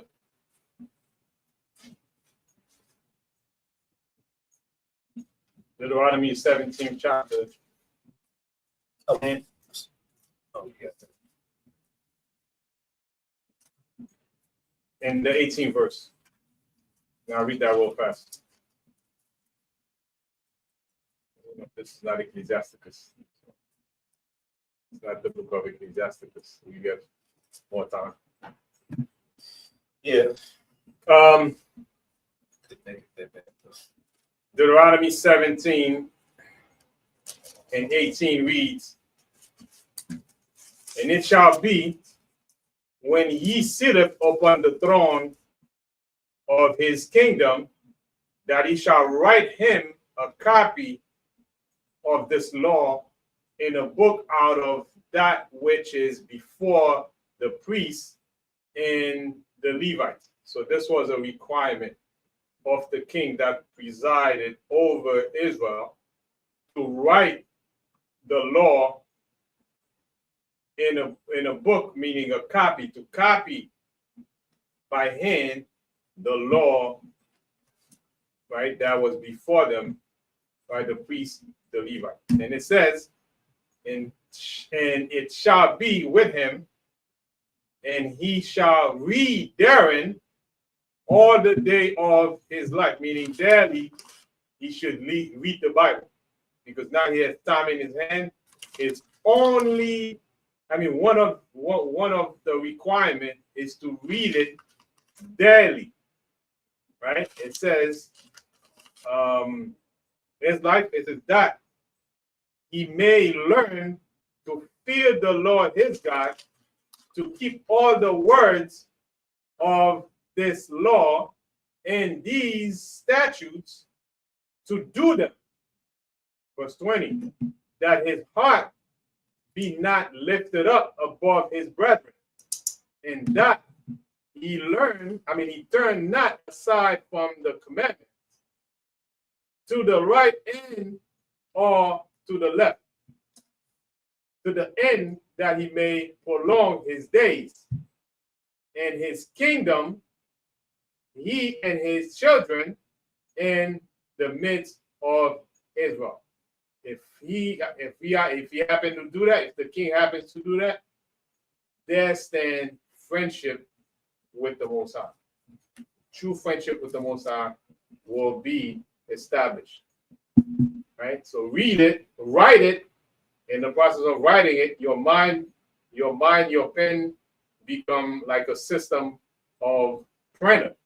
Right? It goes through that printer as you going through that printer, and then you read it, and it becomes embedded in your mind, and you practice it. It becomes second nature, so that you don't make any mistake of turning left or right. So this was the requirement. Come. And by that requirement, you get quiet and peace. Right. This is Isaiah 48 and 22. To go along with what I was reading earlier in First Maccabees 1:1-3. In Isaiah 48 and 22, last verse of Isaiah 48, it says, there is no peace, saith Yahweh, unto the wicked.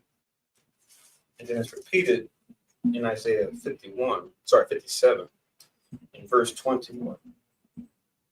Isaiah 57 and 21, which says, there is no peace, saith my power, to the wicked. Yeah. So think about it. How many people in our time today, the pastors that supposedly have a congregation, read the law daily, even let alone write it? So we see the practice is not there. We deviate from our tradition, which would, make us friends and of the Most High. Come. And we'll revisit this idea again later on, probably a couple of months from now. We'll get to Josiah eventually. We'll see just that law you read, just how it's going to help him. As he's going to be a king to take a closer look. And it says he's going to show how he's going to rent his clothes. Oh my God. What have we been doing, my young life? My few years here, how have we forgotten all these things? Even if you don't follow, even if the king doesn't follow it, or the past, like you said, the past don't follow it, he's going to have questions, right? I'm reading this thing and we're not doing this, we're not doing that. Why do we stop doing this? Why do we stop saying this during these times of year, right? You got to question all those W's, right? Who, what, where, when, why, of what's going on now versus what it says here. So yeah, it's a beautiful thing. It just shows you how timeless the law is and how self-contained it is. It covers all the bases, right? But you got to do it. Right. And in verse 1 also, notice he did not say he got to write his own law. He got to write, recopy what was before him that was already existed, right? Not making a new copy and put in his own word. Copy exactly what is before them that's already there. It's just make a copy. That's all it was. Okay.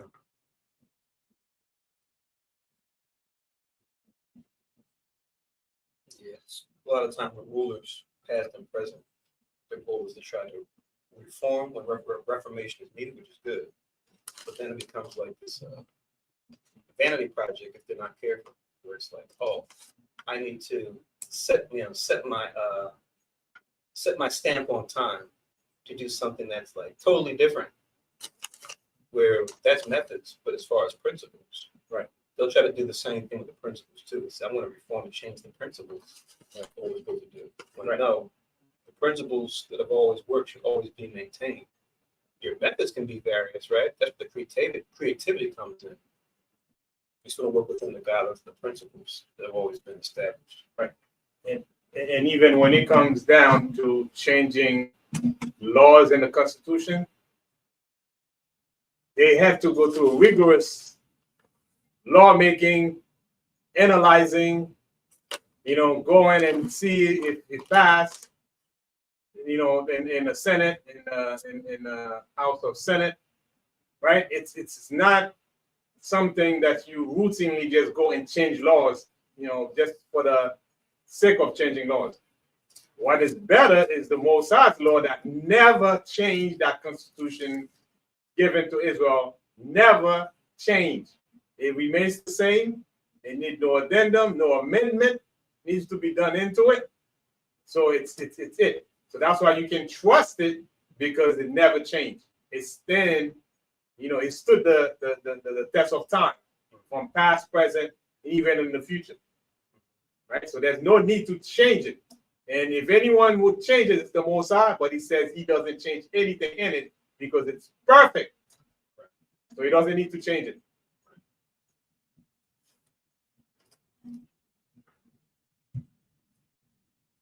All right. So 2 Chronicles chapter 14. We read verse 1 about him having quiet 10 years. We did a little wax poetic on quiet. And it's my notes, but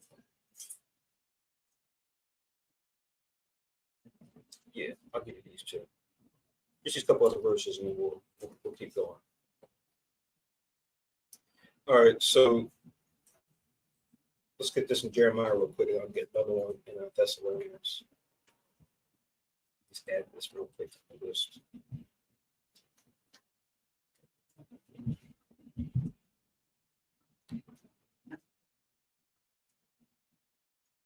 Sorry. Just screen keep on black.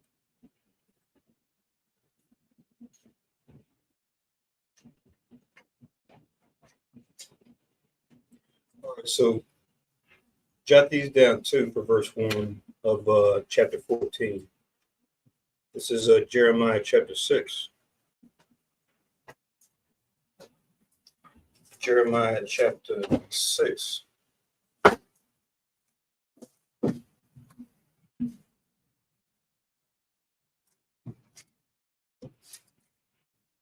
In verse 14,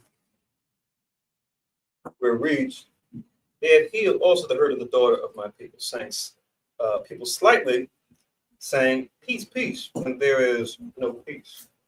Jeremiah calling them out for just saying the word, but not really truly embodying the peace.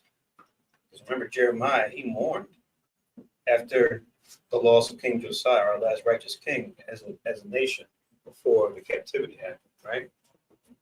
But the kings that came after Josiah, they were no good. The sons that came after him were really dropping the ball, hardcore.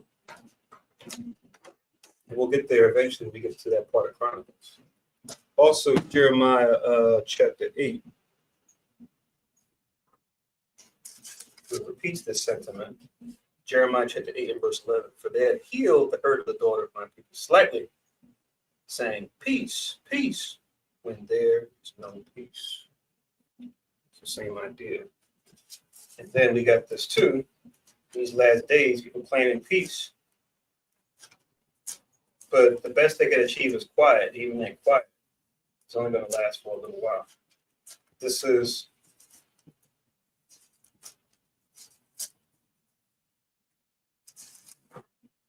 First Thessalonians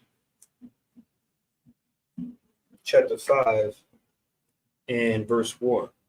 First Thessalonians chapter 5 verse 1 reads, but of the times and the seasons, brethren, you have no need that I write unto you. For yourselves know perfectly that the day of the Lord so cometh as a thief in the night.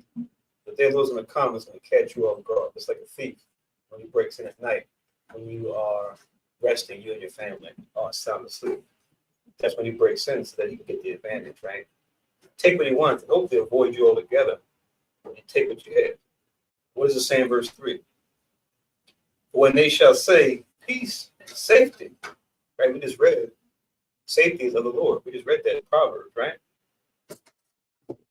Then sudden destruction cometh upon them, as travailed upon a woman with child, and they shall not escape. But ye, brethren, are not in darkness, that day should overtake you as a thief. So it shouldn't be lights out for us. We shouldn't be, oh, we're sound asleep. No, we should be awake, right? And not woke, like they say in the world, but awake. Scriptures make it very clear. It says in another place, awake to righteousness and sin not. It says that in Paul's letter to the church in Corinth, right?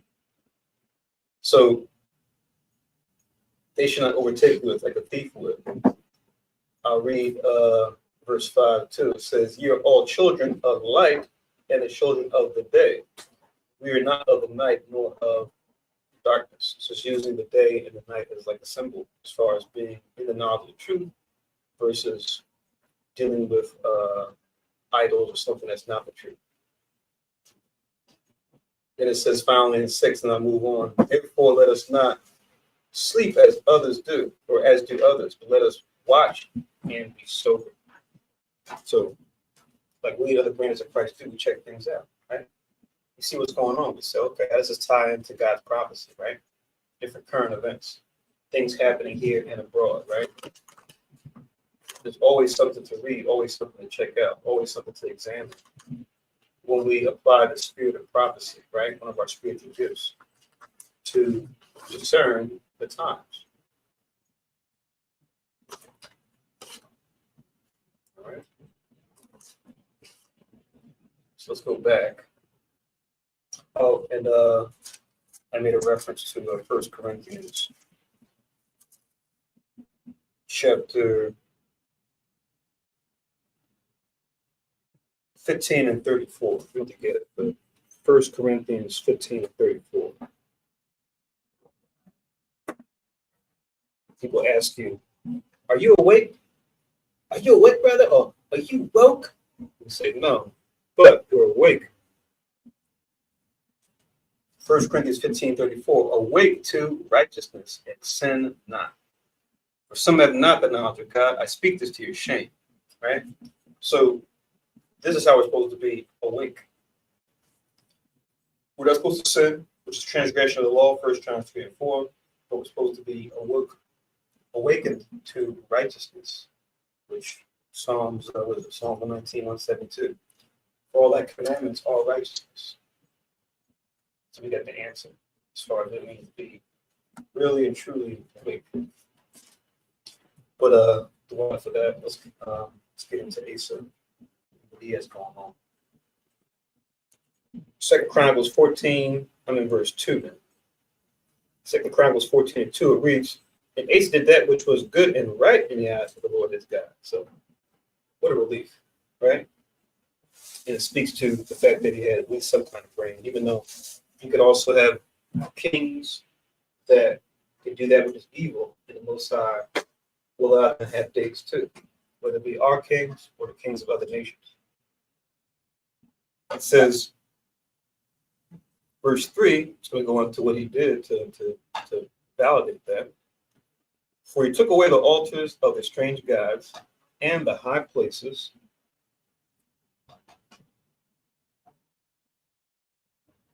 and break down the images and cut down the groves. It says, and commanded Judah to seek Yahweh power of their fathers and to do the law and the commandment.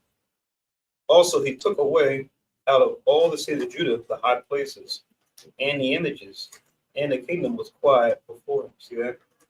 So now, apparently, at least for the reign that Abijah had, short reign that it was, he didn't do that, and that those had to be taken back down. And then Jeroboam allowed those to be built too during his reign. So it's like, yeah, parts of their reign where they're doing what they're supposed to do, and then other parts where they just don't do what they're supposed to do or allow certain things to slide under their rule.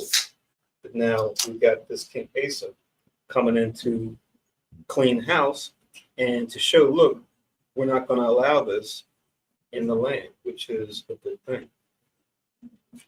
So with these, this is in Exodus.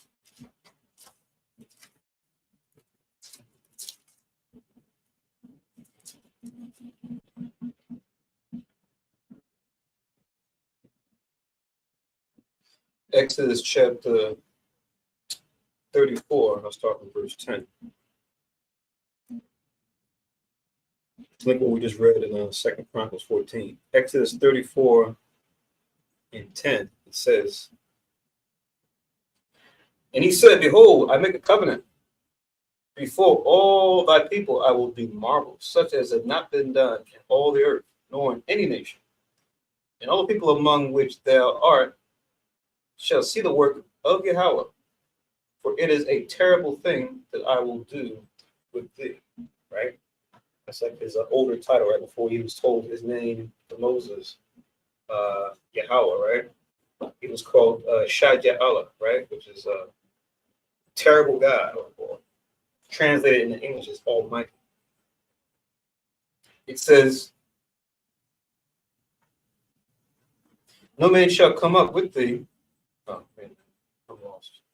I jumped in there, sorry. And I went back. Verse 11. Observe thou that which I command thee this day. Behold, I drive out before thee the Amorite and the Canaanite and the Hittite and the Perizzite and the Hivite and the Jebusite. Take heed to thyself, lest thou make a covenant with the inhabitants of the land whither thou goest, lest it be for a snare in the midst of thee, or a trap. But ye shall destroy their altars, break their images, and cut down their groves. Right? So what business is it? Us going into our land now, and then later on building back those same groves, those same images that we broke down the Canaanites had going on. Right? That's just counterproductive, right? But that's what we did, unfortunately. So Asa's coming in to say, no, we got to stop it. It says, but thou shalt worship no other power, for Yahweh, whose name is jealous, is a jealous God, right? So it's a useful metaphor. We got to stay on a fleshly level where if you have a wife or a husband that looks another direction, or children that look another way to you than to you as parents, right? Any relationship we can think of, right? Friends you might have that look another way and say, I look to them as a friend, and you feel like left out, right? The Most High saying, yeah, that's how I feel. I gave you that emotion. That's how I feel when you go and look after and go after other guys. But what? I'm supposed to be your friend. I'm supposed to be your husband. I'm supposed to be your father, right? So that's why I'm jealous. It says in verse 15, lest thou make a covenant with the inhabitants of the land, and they go a-whoring after their God, and do sacrifice unto their gods, and one call thee, and thou eat of his sacrifice, right? Meaning, hey, showtime, it's the date, and the time. Come on, be there, or be square. Come on, bring your offerings to false God X and foolish God Y. Bring them over. For this false God will bless the work of your hands. You'll have heaven on earth. You'll have a good harvest season. You'll have friends and family reunited with you again. All these things that they promise you, right? When you go to these false gods, go to these religions, go to these practitioners on the left-hand side, right? They deal with witchcraft and wizardry and the like. Just give this up, and then you'll get this in return, right? That's the promise. It says, and now take of their daughters unto their sons, and their daughters go a-whoring after their gods, and make thy sons go a-whoring after their gods. Thou shalt make thee no molten gods, right? So the Most High knows what these things lead to. But we say to ourselves, oh, it's not that big a deal, right? They love me for me. I know they're a strange nation, but let me go ahead and get with them. And then one leads to another. Now you're joined into their family, which deal with idols, right? And now you're complaining to the God, oh my God, I know I'm not supposed to deal with this, but I have to make them happy, right? I have to appease their family now. Now I'm dealing with these other gods. That's what happened in Judges. Both sides, it's like, didn't I tell you what to do? You didn't do it, and now you're being vexed. And of course, Nehemiah, to bring out even later on, it's like, look at Solomon, as great as he was, and all the wealth, the riches, the magnanimity, that's a word, that he had. Even this transgression here caused him to fall, where his legacy would have been set had he not done. Right. And the fact that we don't see the book as the book of the law as a contract, that's the reason why we break it. If we look at, for example, I'm going to give an example. When you look at the music industry, for example, when an artist is under contract with a record label, they know not to break that contract because they know the repercussion of breaking the contract. They might get in big trouble. And he might have to pay money back, or his career may be over because he's under contract. There's certain things he knows not to do, and he will not dare do it. It's the same thing with us, with the Most High. We are under contract. We cannot go and deal with the other nation because we are under contract with the Most High. We should not violate the contract. But because we don't, they make us not thinking of the Bible as a book of law, as a covenant, as a contract. They tell us it's just a religious book. It's just, something that, that was there for in the past. Is this religion? Then we don't take it as such. But that's exactly what the Bible is. We are God's people under contract with God's people. And if we go and violate the law, the Most High bring the stipulation that is set in the contract, that's punishment. That's pretty much what it is. Could have said it better myself. So guys, remember, covenant, contract, they're synonyms. It's just the same word, right? They mean pretty much the same thing. People hear the word covenant, they tend to think, hocus pocus, right? Covenant, right? Sounds like something mysterious. It's just like, that's it. So yeah. So, and that's the class in itself too. We talk about the Old and New Testament versus the Old and New Covenant, right? How they're related, but they're not exactly the same, right? One of the New Testament, but one of the Old Covenant, which is Deuteronomy 28, Leviticus 26. I'm about to read from now, which is, like you said, the contract we had to keep God's law, and we read in the scriptures how we as a people agree to it, and it's written showing that we had this happen in camp, right? People say, I didn't make that covenant. It's like, but you did, right? Because you were here before and your ancestors, right? You go into reincarnation, like, okay, I can see reincarnation, but no, I don't know. How do you know? But look, what happens. That's where we come from. Right here. See, it says we agreed to it. Because Israel, when they're self-willed, they're just like, yeah, I want to worship my own God. I want to do my own thing. I want to be an atheist. I want to be this. I want to be that. I want to do my own thing. It's just like, nope, can't do that. This is going to be the contract that overrides any other contract you try to make, be it a carnal contract, a spiritual contract, right? This is the contract that we're all held to. You can't run from it. You can't escape it. All you can do is yell at your parents and say, why did you give birth to me? That's the best you can do. But here you are. This is Leviticus 26 and 30. Just to talk about this, as far as when the judgments, God said, we don't keep his commandments. Leviticus 26 and verse 30, it reads, I will destroy your high places and cut down your images and cast your carcasses upon the carcasses of your idols. And my soul shall abhor you. So Most High is his own soul, his own person, is going to abhor us or despise us if we don't keep the commandment. You read above. Remember, this chapter is parallels with Deuteronomy 28. We tend to go to Deuteronomy 28 more, but Leviticus 26 has these details too, as far as the stipulations of the contract, right? So I know we've done that at camp where we're not going to have a lot of time with somebody. We just say, look, we talked about this and that, who we are, color of the real Jews, color of Christ, color of the Most High, whatever that hot topic was. Oh, I got to go, brother. I got to go. Oh, okay. Check this out. Read Leviticus 26 or read Deuteronomy 28. You pray to the Most High, ask him.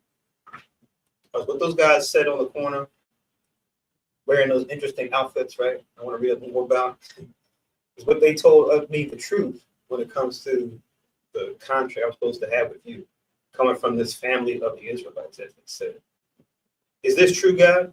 We'll tell them and say, look, you pray to God, read this for yourself, and allow him to show you if what we said is true or not, right? And the Most High will do the rest. And if they're meant to receive it then and there, they will. If they're not meant to receive it, then they won't. But yet still, we did our part, we did the warning, we showed them the stipulations of the covenant and the contract, right? So that they know and are in the clear when it comes to what I say and do going forward, what I'm held to. And, sadly for a lot of our people, and even the heathen that come up that find out, oh, I thought God came for everybody. Show them. They wish they unheard it. They wish they couldn't see it, right? They'll see it, they'll hear it, it'll click. Oh, yeah. But then it's like, I don't like that. Let me try to pretend like I didn't hear it. Let me try to pretend like I didn't see it.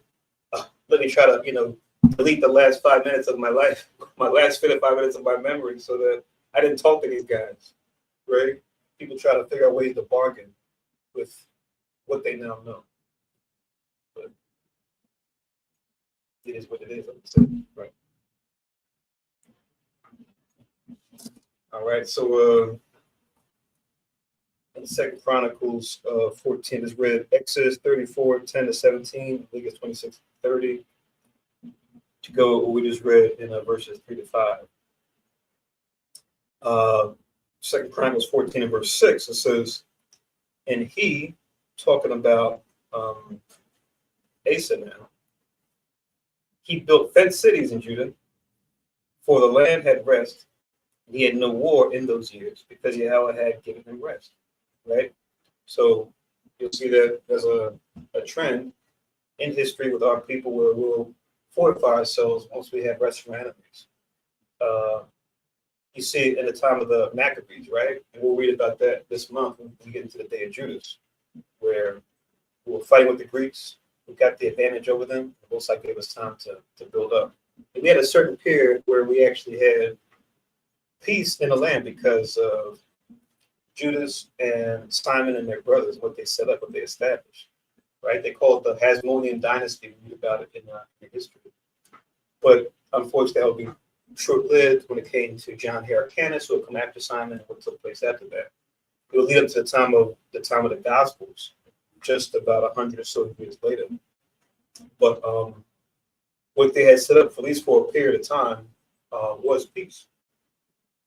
And even the nations didn't mess with us. But like I said, it was kind of a back and forth of wars portion of peace, and war would start back up again. But we did achieve it, and it says in the scriptures that, like I said before, every man sat under the vine tree, every man sat under his fig tree. You only see that mentioned before during the time of Solomon, right? Where it mentions that expression, just showing that, yeah, for a time they were able to achieve that by setting up God's righteousness as a government. But and with that being said,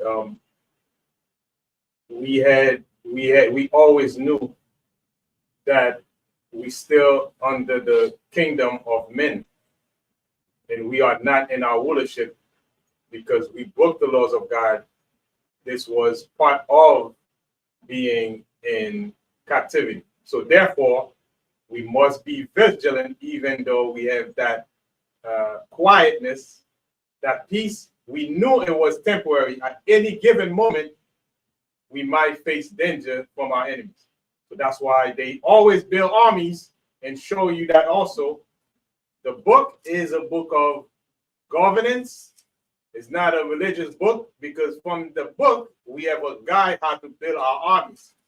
And yet, even though we build an army, we knew the captain of the host is Yahushua and the Mosai as the head of it, right? So we always reserve, men, valiant men, to set up an army, because we know this domain that we in is temporary domain of Satan, spiritual Satan. So we know at any given moment we would be under attack. So verse 1 Peter 5:8, it tells us to stay sober and be vigilant, because we are in the reign of the enemy, regardless of little temporary peace we might have until we in the kingdom. As per Isaiah 2:4, we always gonna have war until then. When we keeping the laws, we cannot sin anymore, then everything will be quiet forever. But as of now, it's temporary. Okay, so it's Isaiah 2:4 and First Peter 5:8. 5:8. To go with verses 6 and 7. All right. You also can all write down chapter 11 of 2 Chronicles, 5 down to 12. Where you see Jeroboam do the same thing. As far as building cities in defense for Judah, right? So when you look to our forefathers, you may say, oh, as a whole, he or she may have not done the right thing, but then for the things they did do that were important, right? Use it, right? Acknowledge what it is. Be able to dissect and go, yeah, this word, this deed here was good. This word, deed here was not good. And if it's good, if it worked, then use it, then apply.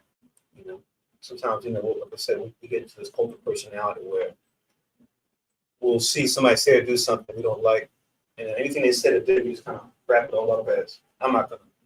But no, for the things that they did that was on point, use that. Acknowledge that, right? Because you don't want somebody doing that to you. Because maybe you do have a big block in your life, something you said or did that's horrible, but then you want somebody to say, that's all that makes up you. That's all that you account for. So don't do it to others if you don't want it done to you. So 11:5 down to 12 shows Jeroboam doing the same thing, fortifying the city.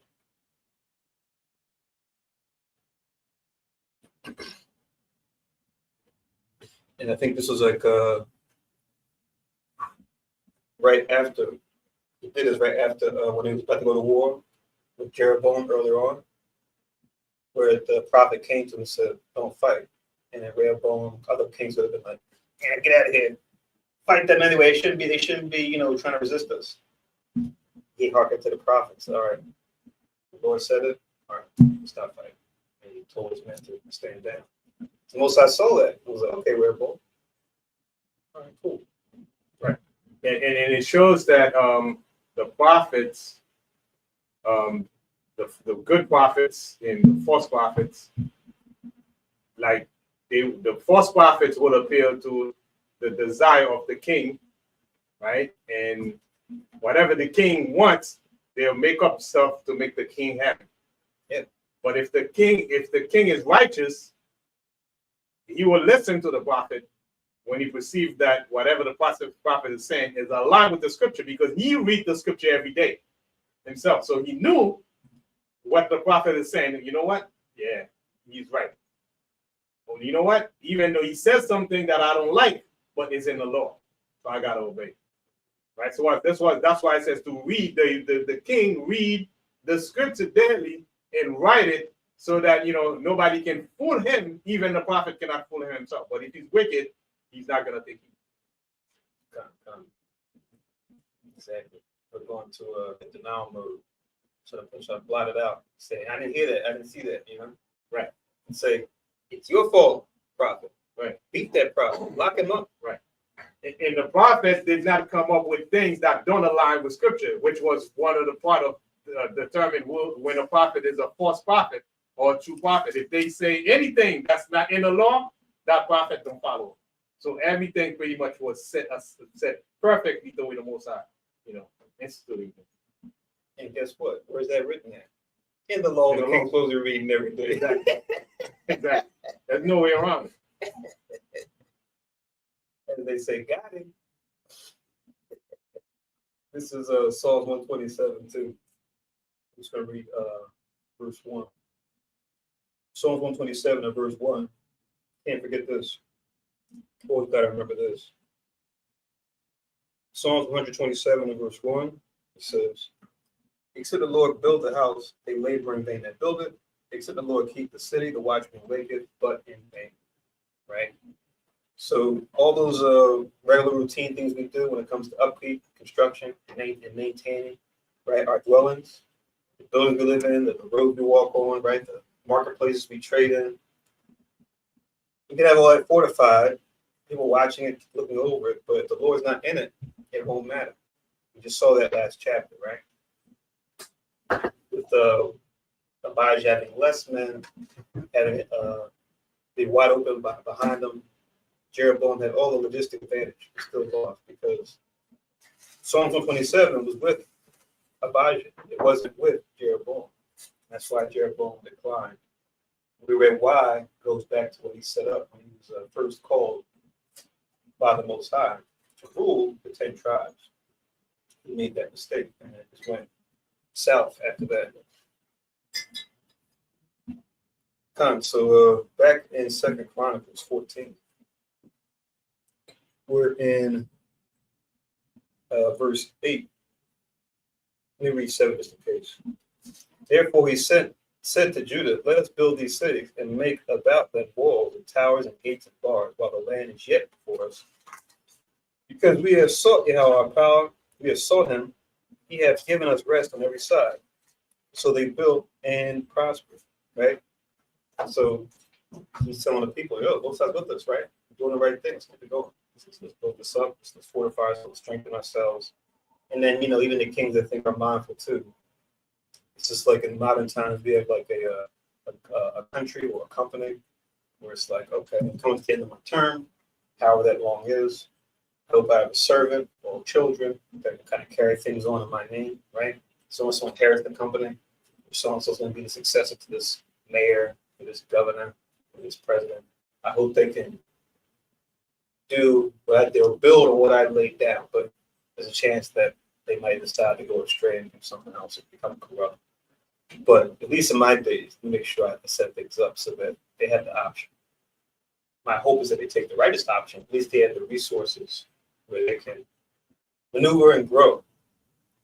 The hope being that they don't just take what I give them and then just squander it, let it go to the wind because of wicked practices. It says in verse 8, and Asa had an army of men that bare targets and spears out of Judah 300,000, and out of Benjamin that bare shields and drew bows 284,000. All these were mighty men of valor. So Total 540,000. yes, a nice standing army. It's awesome because you may say, man, Most High, it's not fair. Jeroboam got 10 whole tribes. We only got our own tribe in Benjamin because this Jerusalem was at. We only got 2. We got the priests. 3. They got 10. But look what the Most High can do with those 2, 3 tribes, right? If you follow him. Just like with the northern tribes, those 10 tribes would have been even more if they followed it. So we got to think about, quantity and quality, right? How many of something there is, but also the quality of something, right? Like anyone who deals with agriculture, you might say, okay, I got 10 apples. I got 20 apples, but they're moldy. But then I got 10 apples over here that, right? I like these 10 apples more than these 20 over here that moldy. Right? It's like in the sight of the world, it looks good to have that many men in your army. But we knew internally, the king knew, if he's righteous, that it's about the faith in the Most High. That's what makes the army great. Just like we just witnessed in 800,000 versus 400,000, double the amount, but still they lost. Right? So it's the faith in the Most High that makes the optic on the outside look big on the eyes of the enemy. Because the enemy is carnal. So the bigger the numbers, they become more afraid. But us, we know it's not about the number per se, but it's the quality of keeping the laws of the Most High and walk according to the laws, statutes, and commandments. We know that's where the power lies, in the faith of that. Even when Antiochus in 168 BC conquered Israel, he burned the temple and burned the scriptures. He thought that's where the power lies. Now, it's the power we drew from what's written in the scripture by faith. That's how we powerful. So you can burn the Bible, burn the temple. You don't understand. You don't get it. Yeah.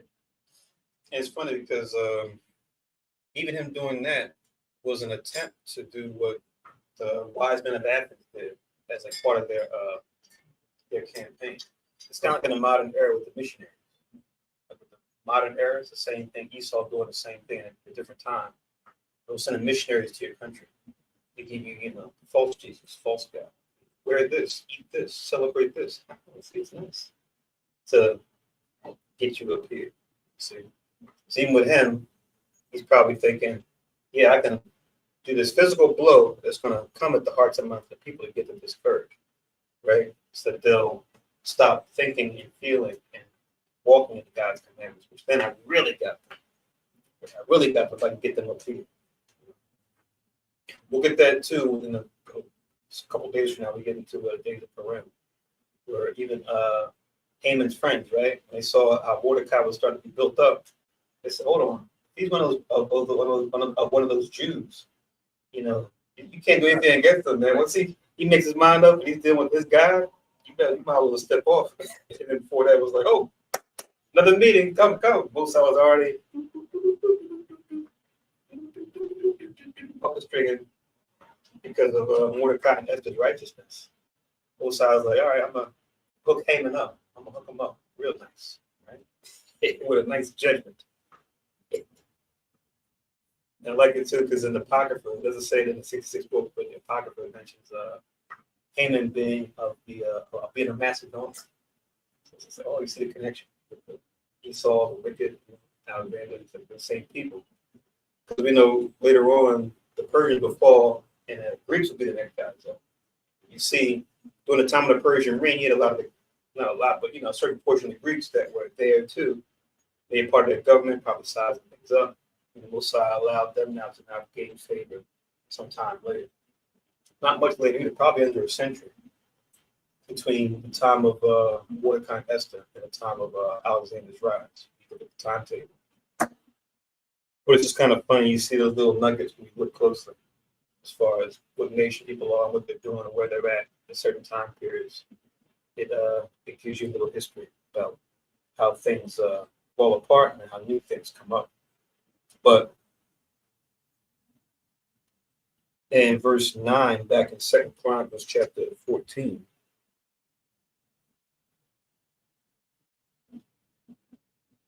we were talking about a second ago, right?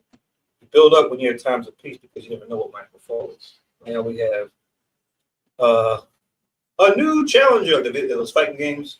Here comes a new challenger. You see the guy come up. So we got a new challenger to fight against here. And there came out against them Zerah, the Ethiopian, right? So now we got a thorn on our side from Cush. Because we know Ethiopians is the Greek word they put on them. It's just mean burnt face. But yeah, Cushite ruler called Zerah.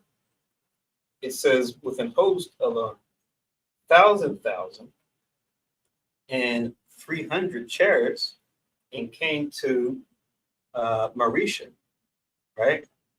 It says, then Asa went out against them, and they set the battle in array in the valley of Zephathah at Marisha, right?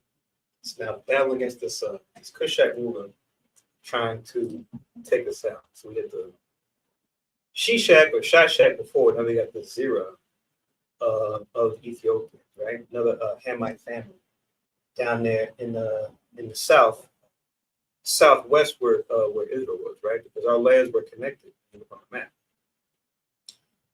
This is an Asa cried unto Yahweh's power and said, Yahweh, it is nothing with thee to help, whether with many or with them that have no power. Help us, O Yahweh, our power, for we rest on thee, and in thy name we go out against this multitude, O Yahweh. Thou art our power, let not man prevail against us. It's one verse, but that's a beautiful prayer right there, right? Just to put that by itself. So, all praise be to the Most High in Christ. You know, by way of the Holy Spirit, Asa is doing the right thing, right? He's not saying, what allies do we have? Yes. Let's trust in our allyship with this people, with that people, right? We're going to see that later on as we read. We got both the Southern Kingdom and the Northern Kingdom lean upon their allegiance with other nations against each other. It's just like, That's a breach of contract. those other nations kind of like, hey, okay, what you want? You gonna give me what? Okay, just do it, right? Works for us, right? Go back to what you quoted earlier with what Christ said, the kingdom divided should not stand, right? So it's just like, hey man, as long as it means I come up, then we'll see you guys fall. That's how nations think. But then like when they see you face to face, they're all smiles and hugs. My brother, my sister, my brother, yes, we are together. Diplomacy. Right? They catch your back. We are together. They're like, yeah. Ow. I mean, I have some men like that I deal with. They always pretend friendly, but you really press them on something, you see that they're about themselves. My brother, we are connected, right? We are part of the diaspora. We are black people. We are all black people. It's just like, you don't think that. I know you don't think that. Don't lie to me. Like they said, don't pistol me and tell me it's raining. Don't you dare. But for our people that don't really have any connection or roots to where they really truly come from, and that they're connected to this, the scripture saying Jeremiah was, why trimmest thou thy way to seek up? It's like we're so held back to get people to accept us, and it's sad because they realize, no, y'all are the ones that got it. We want what you got, but they got to flip what we think is, oh, they have the thing we want. We want to be like them, so we can get. But they'll keep quiet as long as you come to them with hands out, like, please.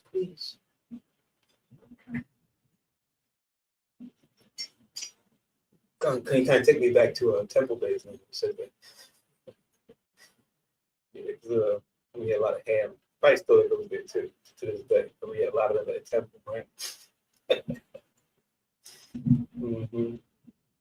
Some of them might have been us from the West Coast, some of them, but it's like, and I think we kind of gain this from more experience. I know in the world they talk about, the vibes, but you kind of see the pattern when it comes to like the other nations, even though they could be mistaken for us. There's still a certain way that we deal, right? Like for Benjamin and Levi, a certain way that we deal. We may be from a different part of the transatlantic diaspora. We still kind of connect in a certain way. When we treat each other, we greet each other. Whereas with them, it's like you can feel that difference, Connection is not. where they deal with you, but it's like the adoration. Like we have love for brothers, but then their adoration is like it's almost like it's too dressed up. They garnish it a little too much, where it's just like it doesn't feel like how a brother would reach you, where it's like a respect thing. but respect is like mixed with a weird adoration, to where sometimes it is sincere, but this also can be disarming at the same time.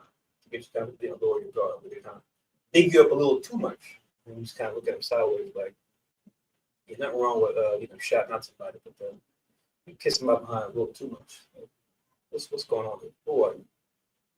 Who are you? You may look a little like me, but something different about this.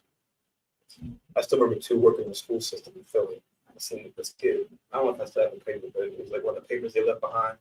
It was like a graffiti drawing, like almost like spray paint with pencil, and drew it said Americans versus Africans. It drew like this real nice picture with the words that Americans versus Africans. So it's just like even the kids feel it. It's not just like, oh yeah, your family speaks this language, other family speaks that language. It's like this. Yeah, even the kids pick up on. And some of them too. They have that. Even though they big you up, but they big you up in a way where it's not genuine. It's not genuine. It's just like, yeah, they condescendingly look down on you, but they don't want to show it. But they have like that better than thou attitude. Mm-hmm. Yep. Second witness. That respect level, that respect is not there. Right. Yeah. Exactly. Whereas like amongst Israel, even amongst different tribes of Israel, we won't kiss each other's ass, but we'll show that like respect. Like, all right, you think, bro, I got you. It won't be too much. Right. Because with us, we'll roast each other real quick. I think the kids now, they say glaze, right? They use the word glaze. So why are you glazing them, yo? Stop glazing them.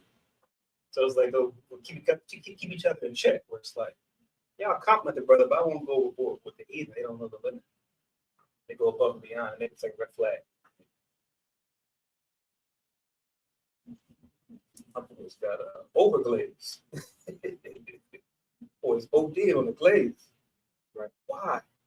I mean, it's just like they try to relate, but the fact that we are not the same, they don't know how to do it. They're not like us. Shout out to Mr. Lamar, right? All right, so Second Chronicles 14. Let's see what this Zerah has to say to King Asa's prayer. Verse 12, it says, so Yahweh smote the Ethiopians before Asa and before Judah, and the Ethiopians fled. But it wasn't like, we're going to beat the Ethiopians, but we're stronger than them. We got more skill than that, or, this, that, third. And I was like, Mosai set us up. You go to him. He's the reason why we had victory. So Asa did it the right way, and boom, he had the victory for that.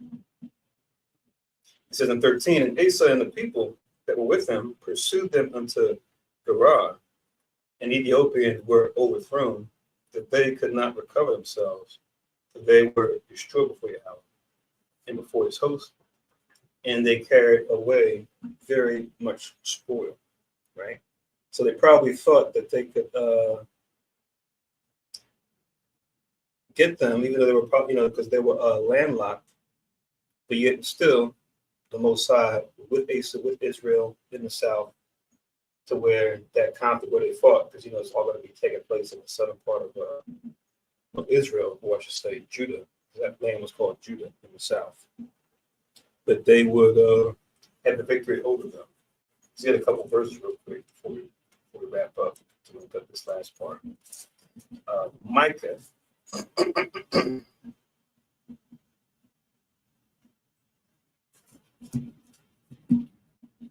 This is Micah chapter 1.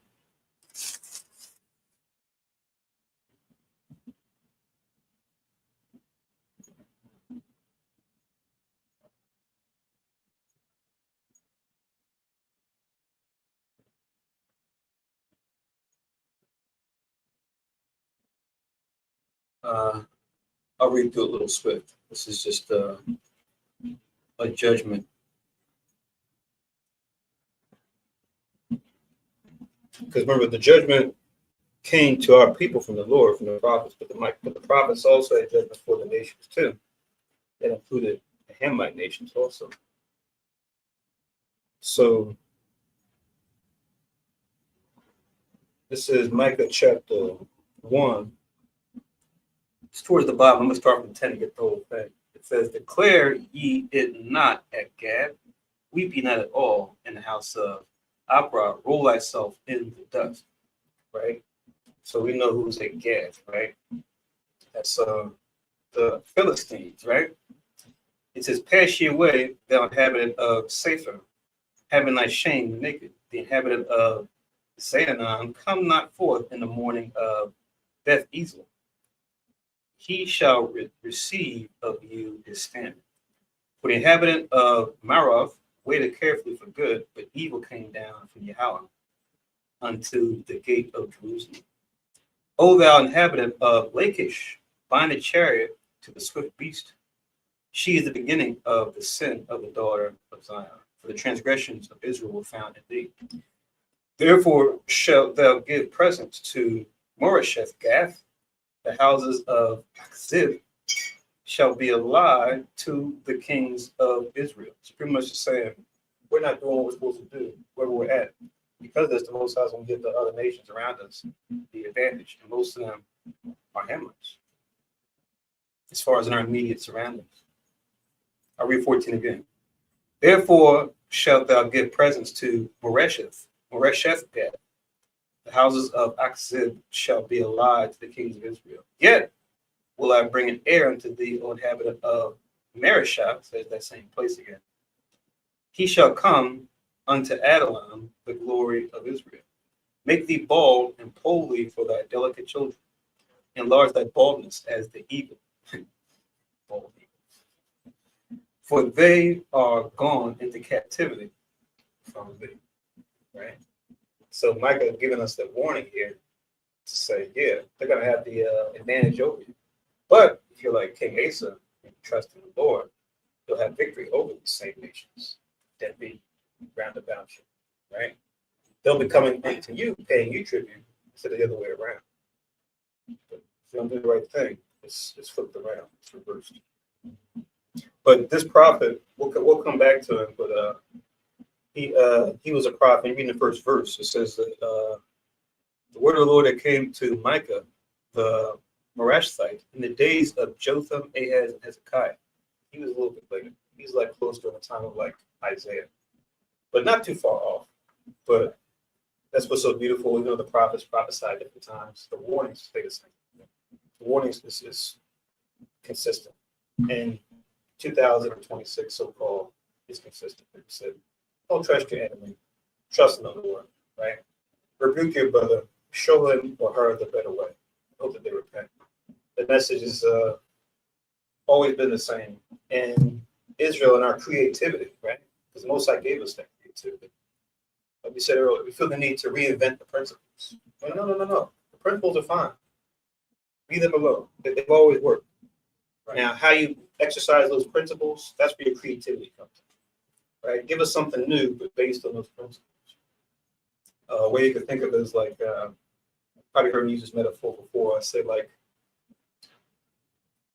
I'm thinking about our senses, right? So when it comes to our hearing, it's like 7 notes, right, on an octave. And then once you get to the 8th note, you start over at a higher octave. But you combine those notes in different ways, you get rise to endless compositions, endless symphonies. Same thing with colors, right? We paint, or we make a painting. 7 colors in the rainbow, right? 4 colors. But by recombine those colors in different ways, you give rise to endless portraits, right? Endless palettes, right? There's no end. We come to the law, the covenant that we're under, or like you said earlier, covenant, the contract that we're under. There's a finite number of laws, too, just over 600, that govern any and everything we need to do as God's people in the midst of the nations. But when you combine those laws in different ways and in different fashions, right, when it comes to either justice or jurisprudence, theory, practice, there's endless wisdom that can come from the finite number of God's laws, right? So think of God's laws as like the set of notes we have to make a music. the set of colors we had to make for painting, right? If you're going to go outside of those notes, you're going to go outside of those colors when you make music or when you make a portrait, right? You're always going to use those same rudimentary colors and sounds. So the law is supposed to be the same way, right? You can give rise to all types of wisdom and knowledge to deal with this matter, this situation, small or great. We're working with the same core tools, the same core elements, which are the connectors. Right. Once we go outside of that, that's when we run into trouble. Right. Kind of like the chassis of a car, right? Mm-hmm. 4 wheels, the bare bones, then you build up on it. You can make a Mercedes Benz, but still the same 4 tires laying on the chassis, same structure, same thing. You can make a Nissan, you can make a big truck, you know, but still the same kind of chassis, 4 tires. Don't change the thing. You can, the marvelous, whatever kind of cars you want to make, the chassis, 4 tires, same thing. You cannot go around it. That's how you remain creative. But when you're trying to change the chassis now, you're trying to put 5 tires, that's a different thing. It's funny you use that metaphor now. I'm thinking about those cars that Elon got, those box cars. Right. Right. You would think underneath is the shape different, the chassis different for those? Right. Right. But still 4 tires, box shape. sitting, back shape, you know. Boxy. However way you do it, the structure is still the same. Running on 4 tires, chassis, the design, same. That's true. That's the law. Yeah. We're talking compact cars, coupes, sedans, trucks even run on wheels. What else we got? What other vehicles? Like you said, they still are confined to those certain things that are like always work. Even like the shape that goes on top of the chassis when it comes to like aerodynamics, right? Even those things might be a little different depending on your needs, but it still all kind of follows certain rudimentary rules. Like you said, from like regular compact cars going back and forth in the city to Formula One racing, right? 4 wheels, still the same core structure, when it comes to what makes a car a car. But that was Micah 1, emphasis on verse 15. I read 10 down to 16. As far as the mention of Marishah, this place, that particular city. Also, too, as far as for Asa's prayer, which links up with verse 11, you can write down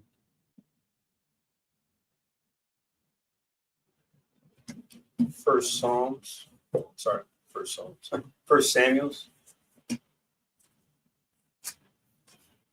But like, yo, God, books he got, man. First Psalms. That's when my eyes start going like this. Like the other priest that came before was talking about the doctrine eyes. I start bugging out. You don't know about First Samuel, bro? I mean, you don't know about First Psalms? Second Psalms, bro?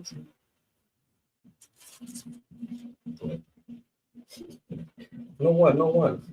Me no one. Just give me righteous, wholesome food, please.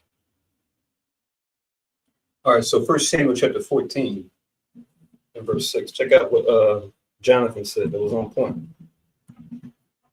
Who would have even been the next king after his father Saul had things gone different. Could have been a possibility. First Samuel chapter 14 and verse 6.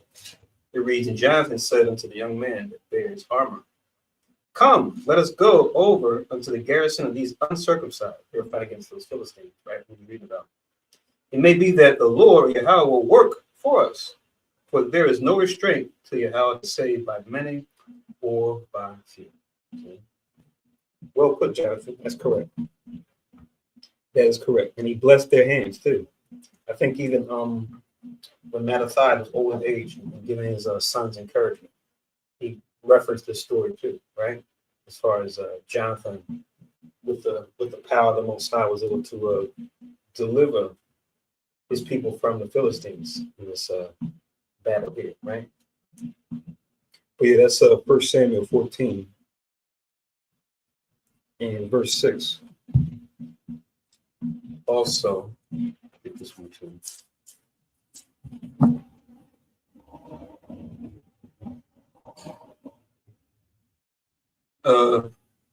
Psalm chapter 22, verse 4.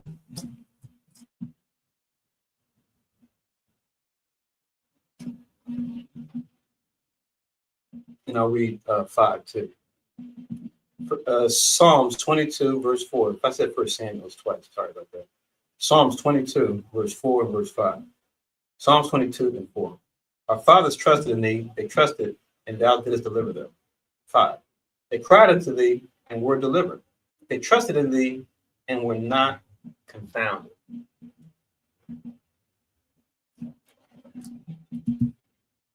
Nice to read this, right? On a Sabbath day. But then when we're not here, when it's not a holy day, right? During the week. Do we believe this? Can we forget this? Right? When we're in trouble and we're not together, you know? So we're still reading it now, but then we're using it outside of the church, you know? Right. And this was the that's where the law about wearing the fringes come in. When we all about running our days, right? We're not reading the scripture as we're supposed to. The fringe is supposed to remind us of the law when we're about to make an action, right? Even though we don't have the book in our hand and we're in a land where we're not, things are getting hectic, you know, lifestyle. You got to work. But once you see that fringes, it's supposed to remind us of the law, right? Just like the king has time in his hand, he had time to read the scriptures because everybody's working. But him, he has time to read the scriptures every day. And he has to because he's over the people, right? And also to not consider himself better than the people that he's over. That's another big thing too. When you're up there, you read it so you know the Most High just put you up there, but don't think you're better than them. And it says it in that verse, Deuteronomy 17, like you read. It's right there. The greater thou art, the more humble thyself, and thou shalt find favor with the Lord. That's to go with what you read in Deuteronomy 17. It just came to me. Ecclesiasticus. I'll just read it real quick. Ecclesiasticus, chapter 3. Right, and also everything that the Most High, you know, set up for Israel, it gears towards remember to obey the commandments, even the law of circumcision physically. Remember to keep the law. When you see that thing, because you gotta use it every day, right? Go to the restroom. Remember to keep the laws of the Most High. This is a sign between me and you. This is a sign, right? That you will never forget. You use it every day. Yeah, you'll never forget. You know, you will never forget that. So you have the fringes, you will never forget. In case you forget the fringes, remember that sign. You use it every day. Don't forget. That's supposed to be a sign. That's fine. Ecclesiasticus 3 and 18. The greater thou art, the more humble thyself, and thou shalt find favor before you out.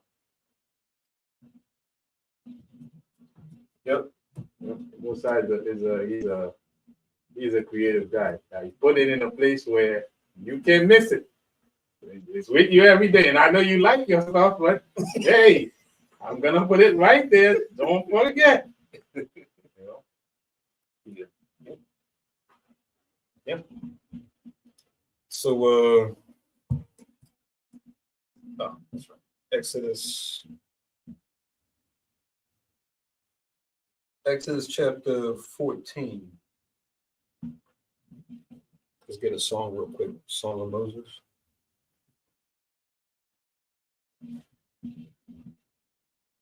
Exodus chapter 14, I'm going to read 23 down to 25. It's talking about the Egyptians. You can pretty much parallel to this victory we have against the Ethiopians or the Cushites. The Egyptians or the Mizraimites. Verse 23, and the Egyptians pursued and went in after them to the midst of the sea, even all of Pharaoh's horses, his chariots and his horsemen. That pride, right? God did something miraculous. They'll go in there and chase him. And it came to pass that in the morning watch, so probably 6 to 10, That would have been the Hebrew, right? 4 hours. Yahweh broke unto the host of the Egyptians through the pillar of fire and of the cloud, and troubled the host of the Egyptians. So we had the, they say UAP, unidentified aerial phenomenon. That's what they say now. With us when we traveled and left out of Egypt. A pillar of the cloud by day and a pillar of fire by night. You don't ever see that in the movie, though, right? It says, and took off their chariot wheels, that they drave them heavily. So that the Egyptians said, let us flee from the face of Israel, for Yahweh fighteth for them against the Egyptians. So Most High caused them to break up, and they tried to go after them in the city. And finally, once they got them all in there, they're going to cross over to get them. Most High to say, okay, waters come back together. Boom! To where even Jacques Cousteau and other underwater explorers, they took a trip down there, and guess what they found there? Chariots, wheels, armor, right? Spears. They took them from the bottom of the sea and put them in a museum in Cairo, in Egypt. Just as a testament to say, hey, you don't want to believe in the Most High's miracles? All right. Well, apparently your historians and scholars do, because they actually went and dug up the evidence and found it. So these modern people don't try to come up with all these different doctrines. Oh, it was a strong wind. The strong wind caused the tide to come back. They didn't really cross. They just went along the edge of the river. They tried to go into explanations to say that the Egyptians didn't go into the water. It's just like even your own scholars don't back that up. They check what the research they already did. But with a heart of unbelief, you can show them evidence. We can do that. We can show them Noah's Ark. We can show them this. They still won't believe because they have the heart of unbelief. Right. It's because also every era and every generation had their own group of historians. People don't understand that when we read Chronicle, it's historical event which were documented around our time so we can have it today. Right? Ezra, right? The book of Judges, all those were in history, just like we have books today being written about presidents and events and other important figures in this time. So it's the same thing, but they look at the Bible as a religious book. That's the problem, and they don't see it as a contract, like we said earlier. Yep. So that was Exodus 14, 23, 25. Also, this is Psalm 60.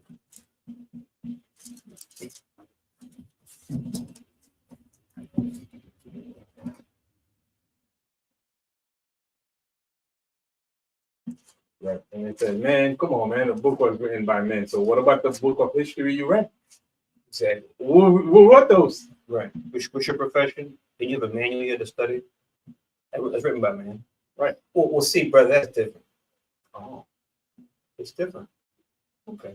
Yeah. I mean, but I get it though, because at some point in time, some 500 years ago, we weren't allowed to even read the Bible. Right? So we weren't allowed to read the Bible. Only the priests and kings, notable men, were allowed to read the Bible. The masses, the regular folk, were not allowed to read the Bible. But now that we have the Bible available, there got to be some stuff around it to detain, especially our people, from reading it. There come your theology. Right? So once theology already established their false doctrine, now we can read the Bible. Or we won't even read the Bible because they say it's the white man's book.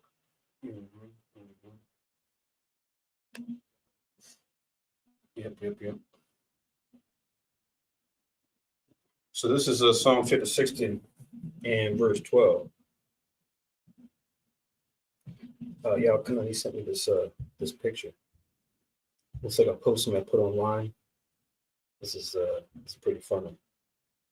Well, not funny, but you know what I mean, like funny coming from a stranger. God is guilty, crimes against humanity, and it shows These guys fighting, but of course they look like Esau fighting against each other. God killed up to 1 million Ethiopians. They were attacked as Asa and his army of 580,000.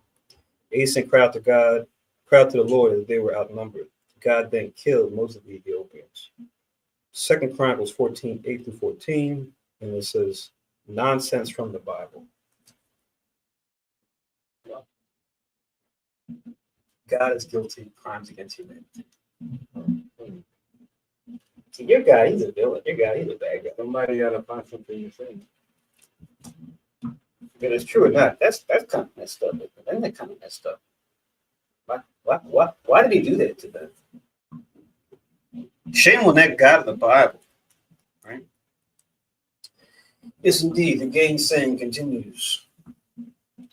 So Psalm 16:12. I read it already. I'll read it again. Through power we shall do valiantly, for he it is that shall tread down our enemies. Right? Just a reminder that when we fight for the Most High, he'll fight for us. We fight for ourselves only. It's a crapshoot. Sometimes we might win. Other times we might lose. Other times we might lose heavily. But at least when we fight for the Lord, if we do, quote unquote, lose, it will be restored. Right? And we had examples and evidence of that. But folks aren't ready and or willing to trust in the Lord. But yeah, Thawada for sharing that with me, that picture. Okay, so back in 2 Chronicles, not too far. 2 Chronicles 14. And Asa and the people that were with him pursued them unto Gerar, and the Ethiopians overthrown, that they could not recover themselves.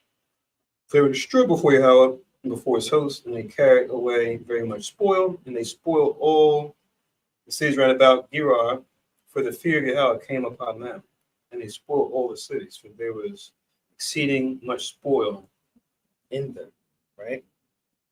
So much spoil for us to recover. And this is also reminiscent of something else that took place in the scriptures as well. This is going to take place a little bit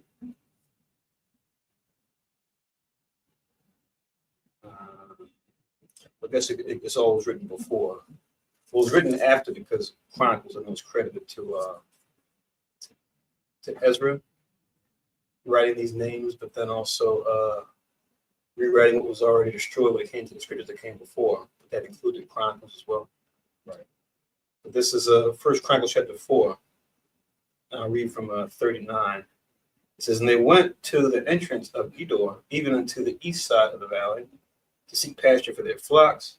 You go above, this is talking about the posterity in the cities of Simeon. If you go into the plot of Simeon, it was right in the middle of Judah, right? Look at the plot of land that was in the south. And they found fat pasture and good, and a land was wide and quiet and peaceable.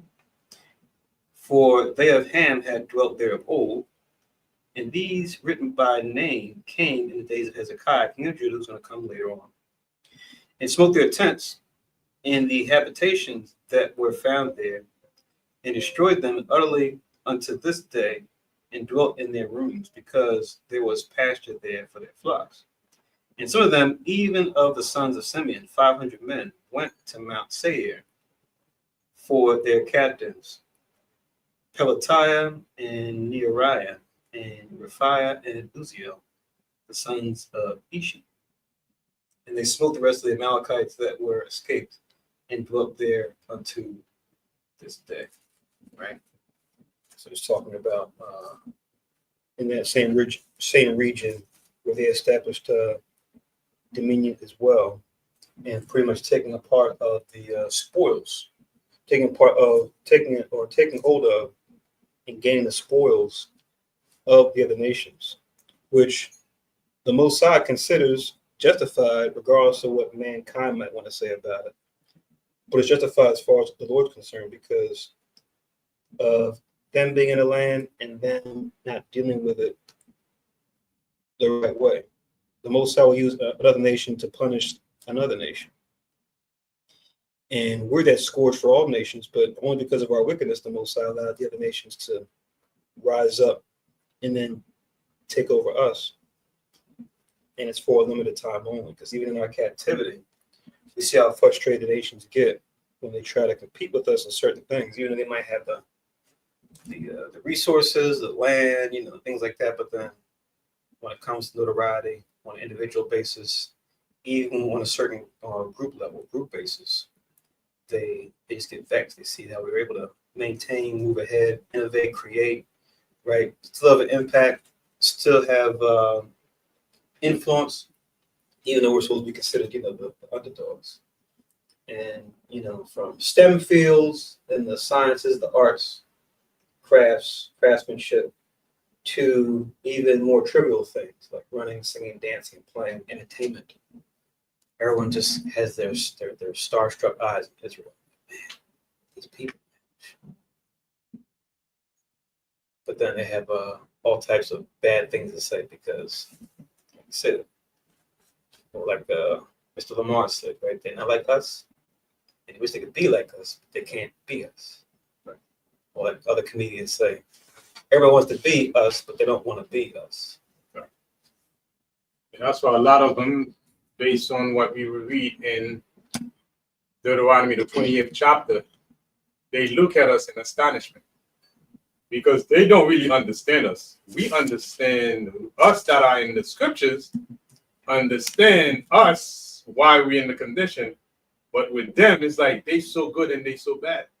They look at us as, man, they do this and hip hop, but damn, look at them in the ghettos and the slums. These people, I don't get it, right? We become a byword in a proverb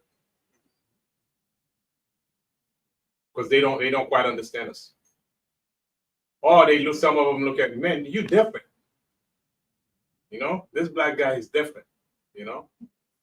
So it's just like they don't even know what to make of it because they don't understand the scriptures as those of us who understand the scriptures.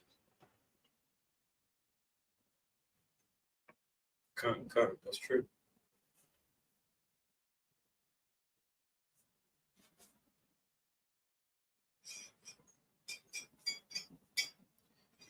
That's true. Well put. All right, so let's go back to see how much we got left.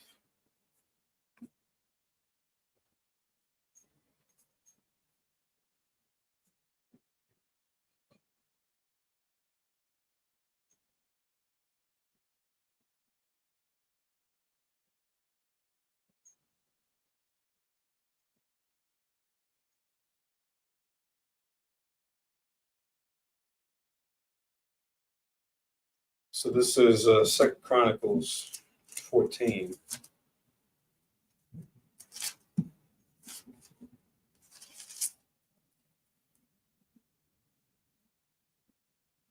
I read verse 14. It says, they smote all the cities round about Gerar, where the fear of Yahweh came upon them, and they spoiled all the cities. For there was exceeding much spoil in them. They smote also the tents of cattle, and carried away sheep and camels in abundance, and returned to Jerusalem. Right?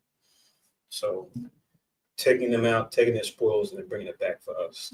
Because in the end, we know, like it tells us in the prophecy in the end times, in Isaiah chapter 60, that all the forces of the Gentiles are going to be brought by caravan back to us because it has to come back to God's people. Because Most always made us to be the rulers amongst the nations. But he held us to a high standard and said, look, I'm going to set you up over these nations, but I expect you to, like the theme today, uphold my contract the right way and rule it the way that I told you to rule it, because I'm the one that's responsible for this creation. I'm making you caretakers of my creation. You better do this according to my contract, right? Otherwise, I'm going to let them rise up and then have them do the same thing to you that I want you to do to them. But they're not going to do it according to justice and jurisprudence. They're going to do it according to their ways. And you're going to cry unto me and go, oh, God, oh, Lord, why? And I'm going to remind you again and again and again, because you didn't obey me, you didn't keep my laws, you didn't uphold the contract or the covenant that I gave to your forefathers. And that's why you go through so much pain and suffering. Press does save the contract. Yeah. You didn't read the fine print? You're supposed to read the fine print. Oh, yeah, that, And it's funny because even with the things we do now that are more digital, you download software and install software for recreational stuff or for your business, or your work, whatever you do. You always see the accept decline is the long thing, and everyone's just like, even people who are in the legal field, like, I don't have time to read that. Scroll to the bottom. Something bad happens afterwards. You're like, oh, what happened? What happened? It's just like, did you read the contract? Yeah. Your heart skips a beat. Well, I skimmed through it. It's just like, you missed it. No skim through it. Did you read it? Right. And it's funny because now we've got the, AI as a tool, right? Large language model as a tool. We can attach a file and say, okay, look in here for certain things. So it speeds up your time to actually check out the contract, which is a good thing. But people still aren't even exercising it on that level, a lot of folks. We got even the tools that I mentioned, still just like, do it for me. No. You want AI to be used. Mm-hmm. Even with legal stuff too, there's still a lot of human elements when it comes to how certain laws are written, to where the AI needs that background context, right? Just looking for keywords is not going to be enough. You have to make sure the context is right. Just like with the Bible, we can look up. We've been had concordances to look up the words, but just because there's a concordance linked up with a certain word doesn't mean it's talking about the same thing. And that's how we see the smart scholars make mistakes, even in these Ivy League Bibles, where in the middle it'll be like hit and miss. Sometimes they link stuff and it's like, oh, okay. Other things they link, you're like, let's not talk about that. Or you go in the back of the dictionary here and it's just like, nah, that doesn't mean that. How'd they get that? But it just shows you, both sides of the Lord knows. His spirit is what allows us to tap into the secrets of what's really going on. All right. But we've come to the end. I have rather enjoyed that. I hope you guys enjoyed that as well. Thank you for joining us on this wonderful Sabbath day. We can proceed now to the housekeeping, as usual. So remember that our class times are Tuesday and Friday from 7 to 10 p.m. as I have scrolling down at the bottom. Call us at 667-770-1085 with a conference code of 521-455 at those times. Also, if you want to just listen in by the phone but want to interact with us face-to-face, we have a Zoom at that same time. Just make sure the device you use, whether it be a cell phone, a laptop, desktop computer, a tower, what have you, make sure you have Zoom installed and you can log in with like a Gmail, whatever your email is, and pull up a web browser on your device and go to profitabletalks.com. Same way you see it spelled down there, PROFITABLE, and then talks.com, all one word, no spaces. You join us that way as well. We definitely want to see you guys come on. We want to talk to folks that are, legitimately have questions too, because we deal with a lot of trolls that'll pop into this chat room and say certain things, make certain statements. But if you want to really engage us directly, we're not doing like an official service, we're going through a certain topic. Some things that are simple, we can kind of address right here and there, but other things we might need to talk to you, do some real Q&A.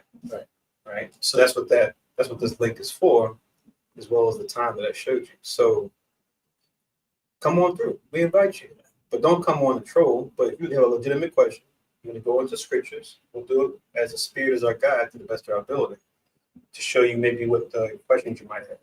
You'd be surprised. We get a lot of the same questions over and over again. People think we're so like, oh my God, if you guys live in the Bible, well, how come? And they feel like they're going to ask something like so mind-blowing. When they ask the question, we're just like,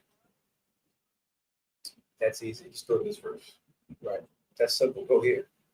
And it's just like, oh. So give us a shot. Give us a try. Right. And normally, we've been saying that for years. We haven't seen somebody who's been here on the Sabbath service pop up on the class. Mm-hmm. So this shows that you on a mission to distract the holy day.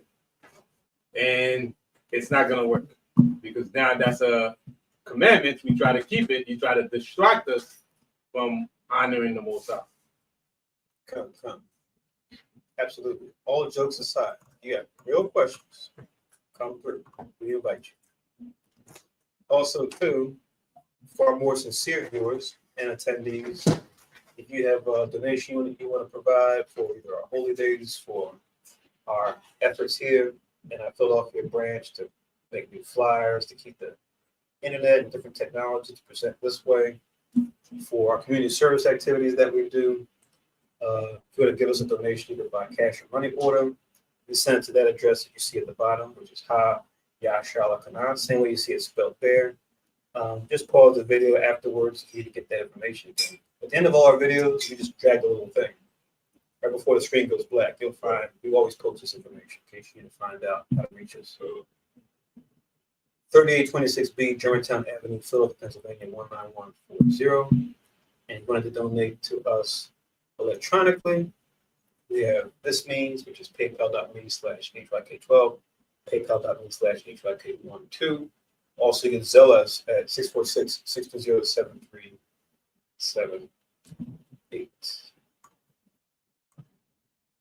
Definitely like and share the video as we get closer and closer to the day when Christ is the second coming. All the things that we see happening in the news, or a lot of them, I should say, can be tied back to scriptures. If they can't, kind of keep it at arm's length, because sometimes they put the news to be a thing to kind of pull you in, just consume your time, get you all emotionally distraught. I won't, quote names or specific events, but I think you guys probably can think about what I'm talking about as of late. But keep an eye on the prophecy when it comes to the movement of different nations, especially nations as far as those that are allied themselves with Russia, because that's all part of the prophecy that you find in Ezekiel 38, Ezekiel 39.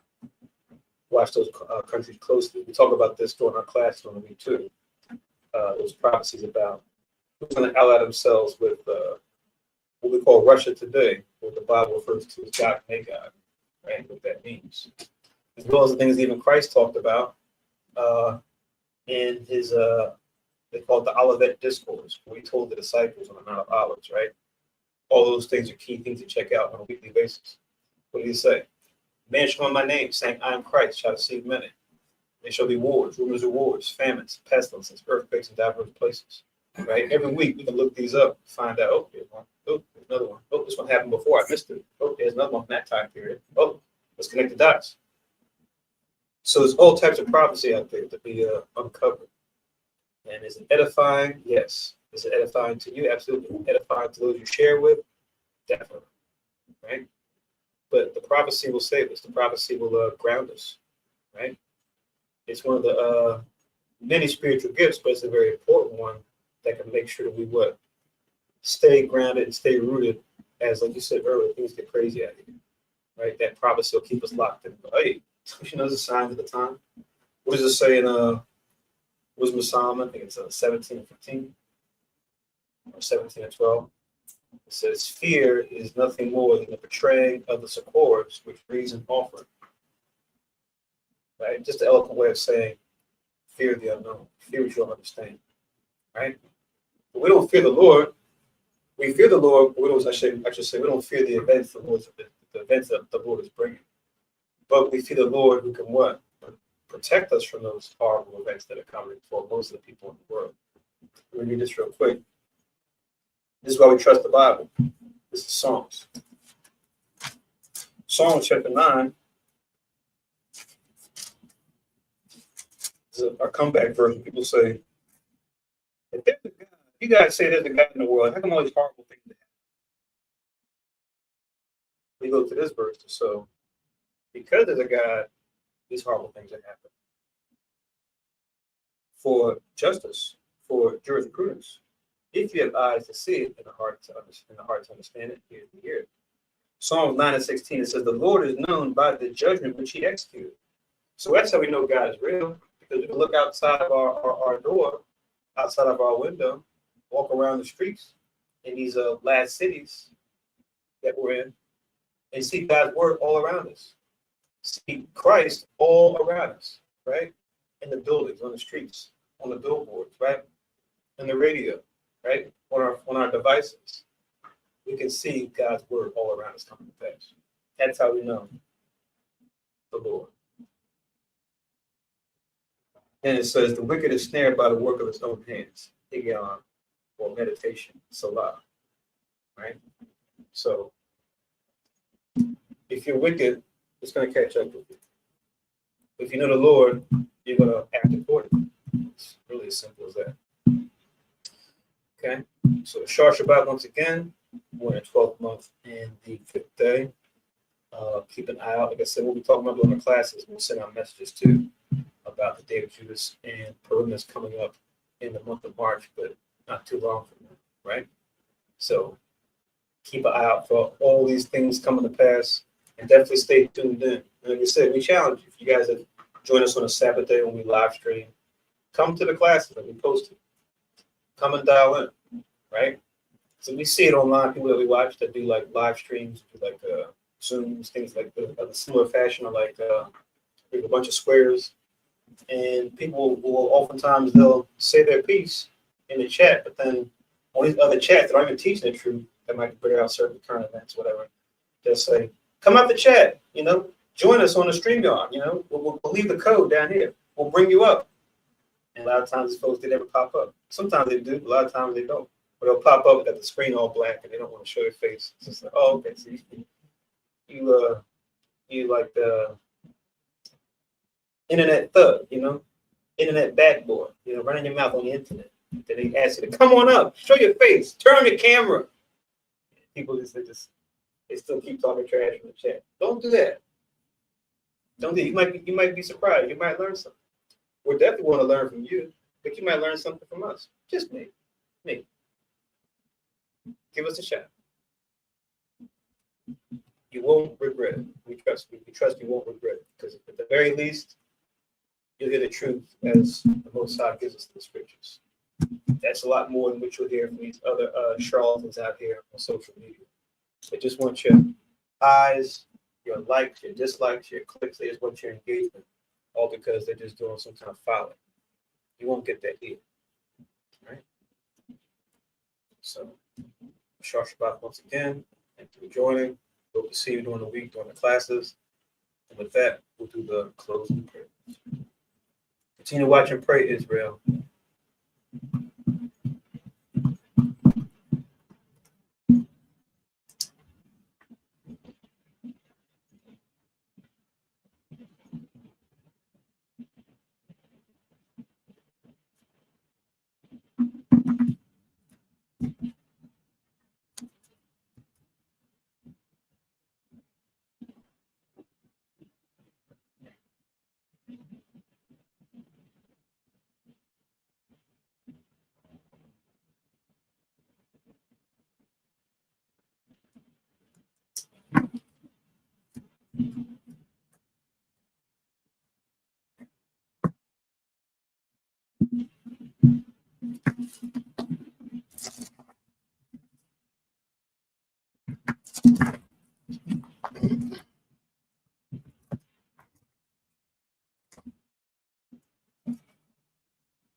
Parawakata Yahweh Shemi Hawashai Ashura Fnanawa Pari Agapan Thawada Aman.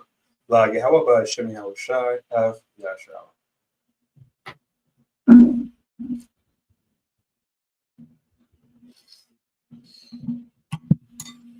English translation: Blessed are Yahweh, in the name of Yahweh Shai, that gives to us the fruit of the vine that you subdued. To Yahweh, in the name of Yahweh Shai, with Israel.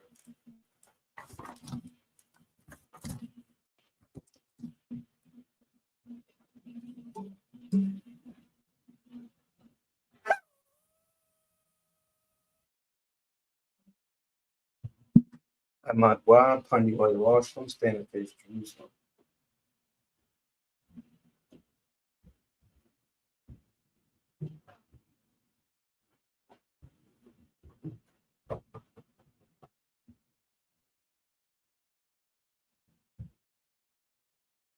Yahweh Bashem Yahushai Babakushai Shemai Lanawe Aitai Yem Yen Aitai Shalak Mike Allah Walla Allahayim Tazwadakim La Shemar Ayo Barak Rapha Magan Wakaziak Banya Yash Allah Washalak Lanawa Rabiim Kakamad Rabiim Da'ai Rabiim Bayanad Rabiim Sabalanwath Rabiim Mamawan Rabiim Aqua Rabiim Mahabiim Rabiim Haganad Rokanaya Wasalak Kau Katanawa La Akim Wa Akiwa Wayash Allah Them Yed Waiwalam Basham Yahweh for what a man.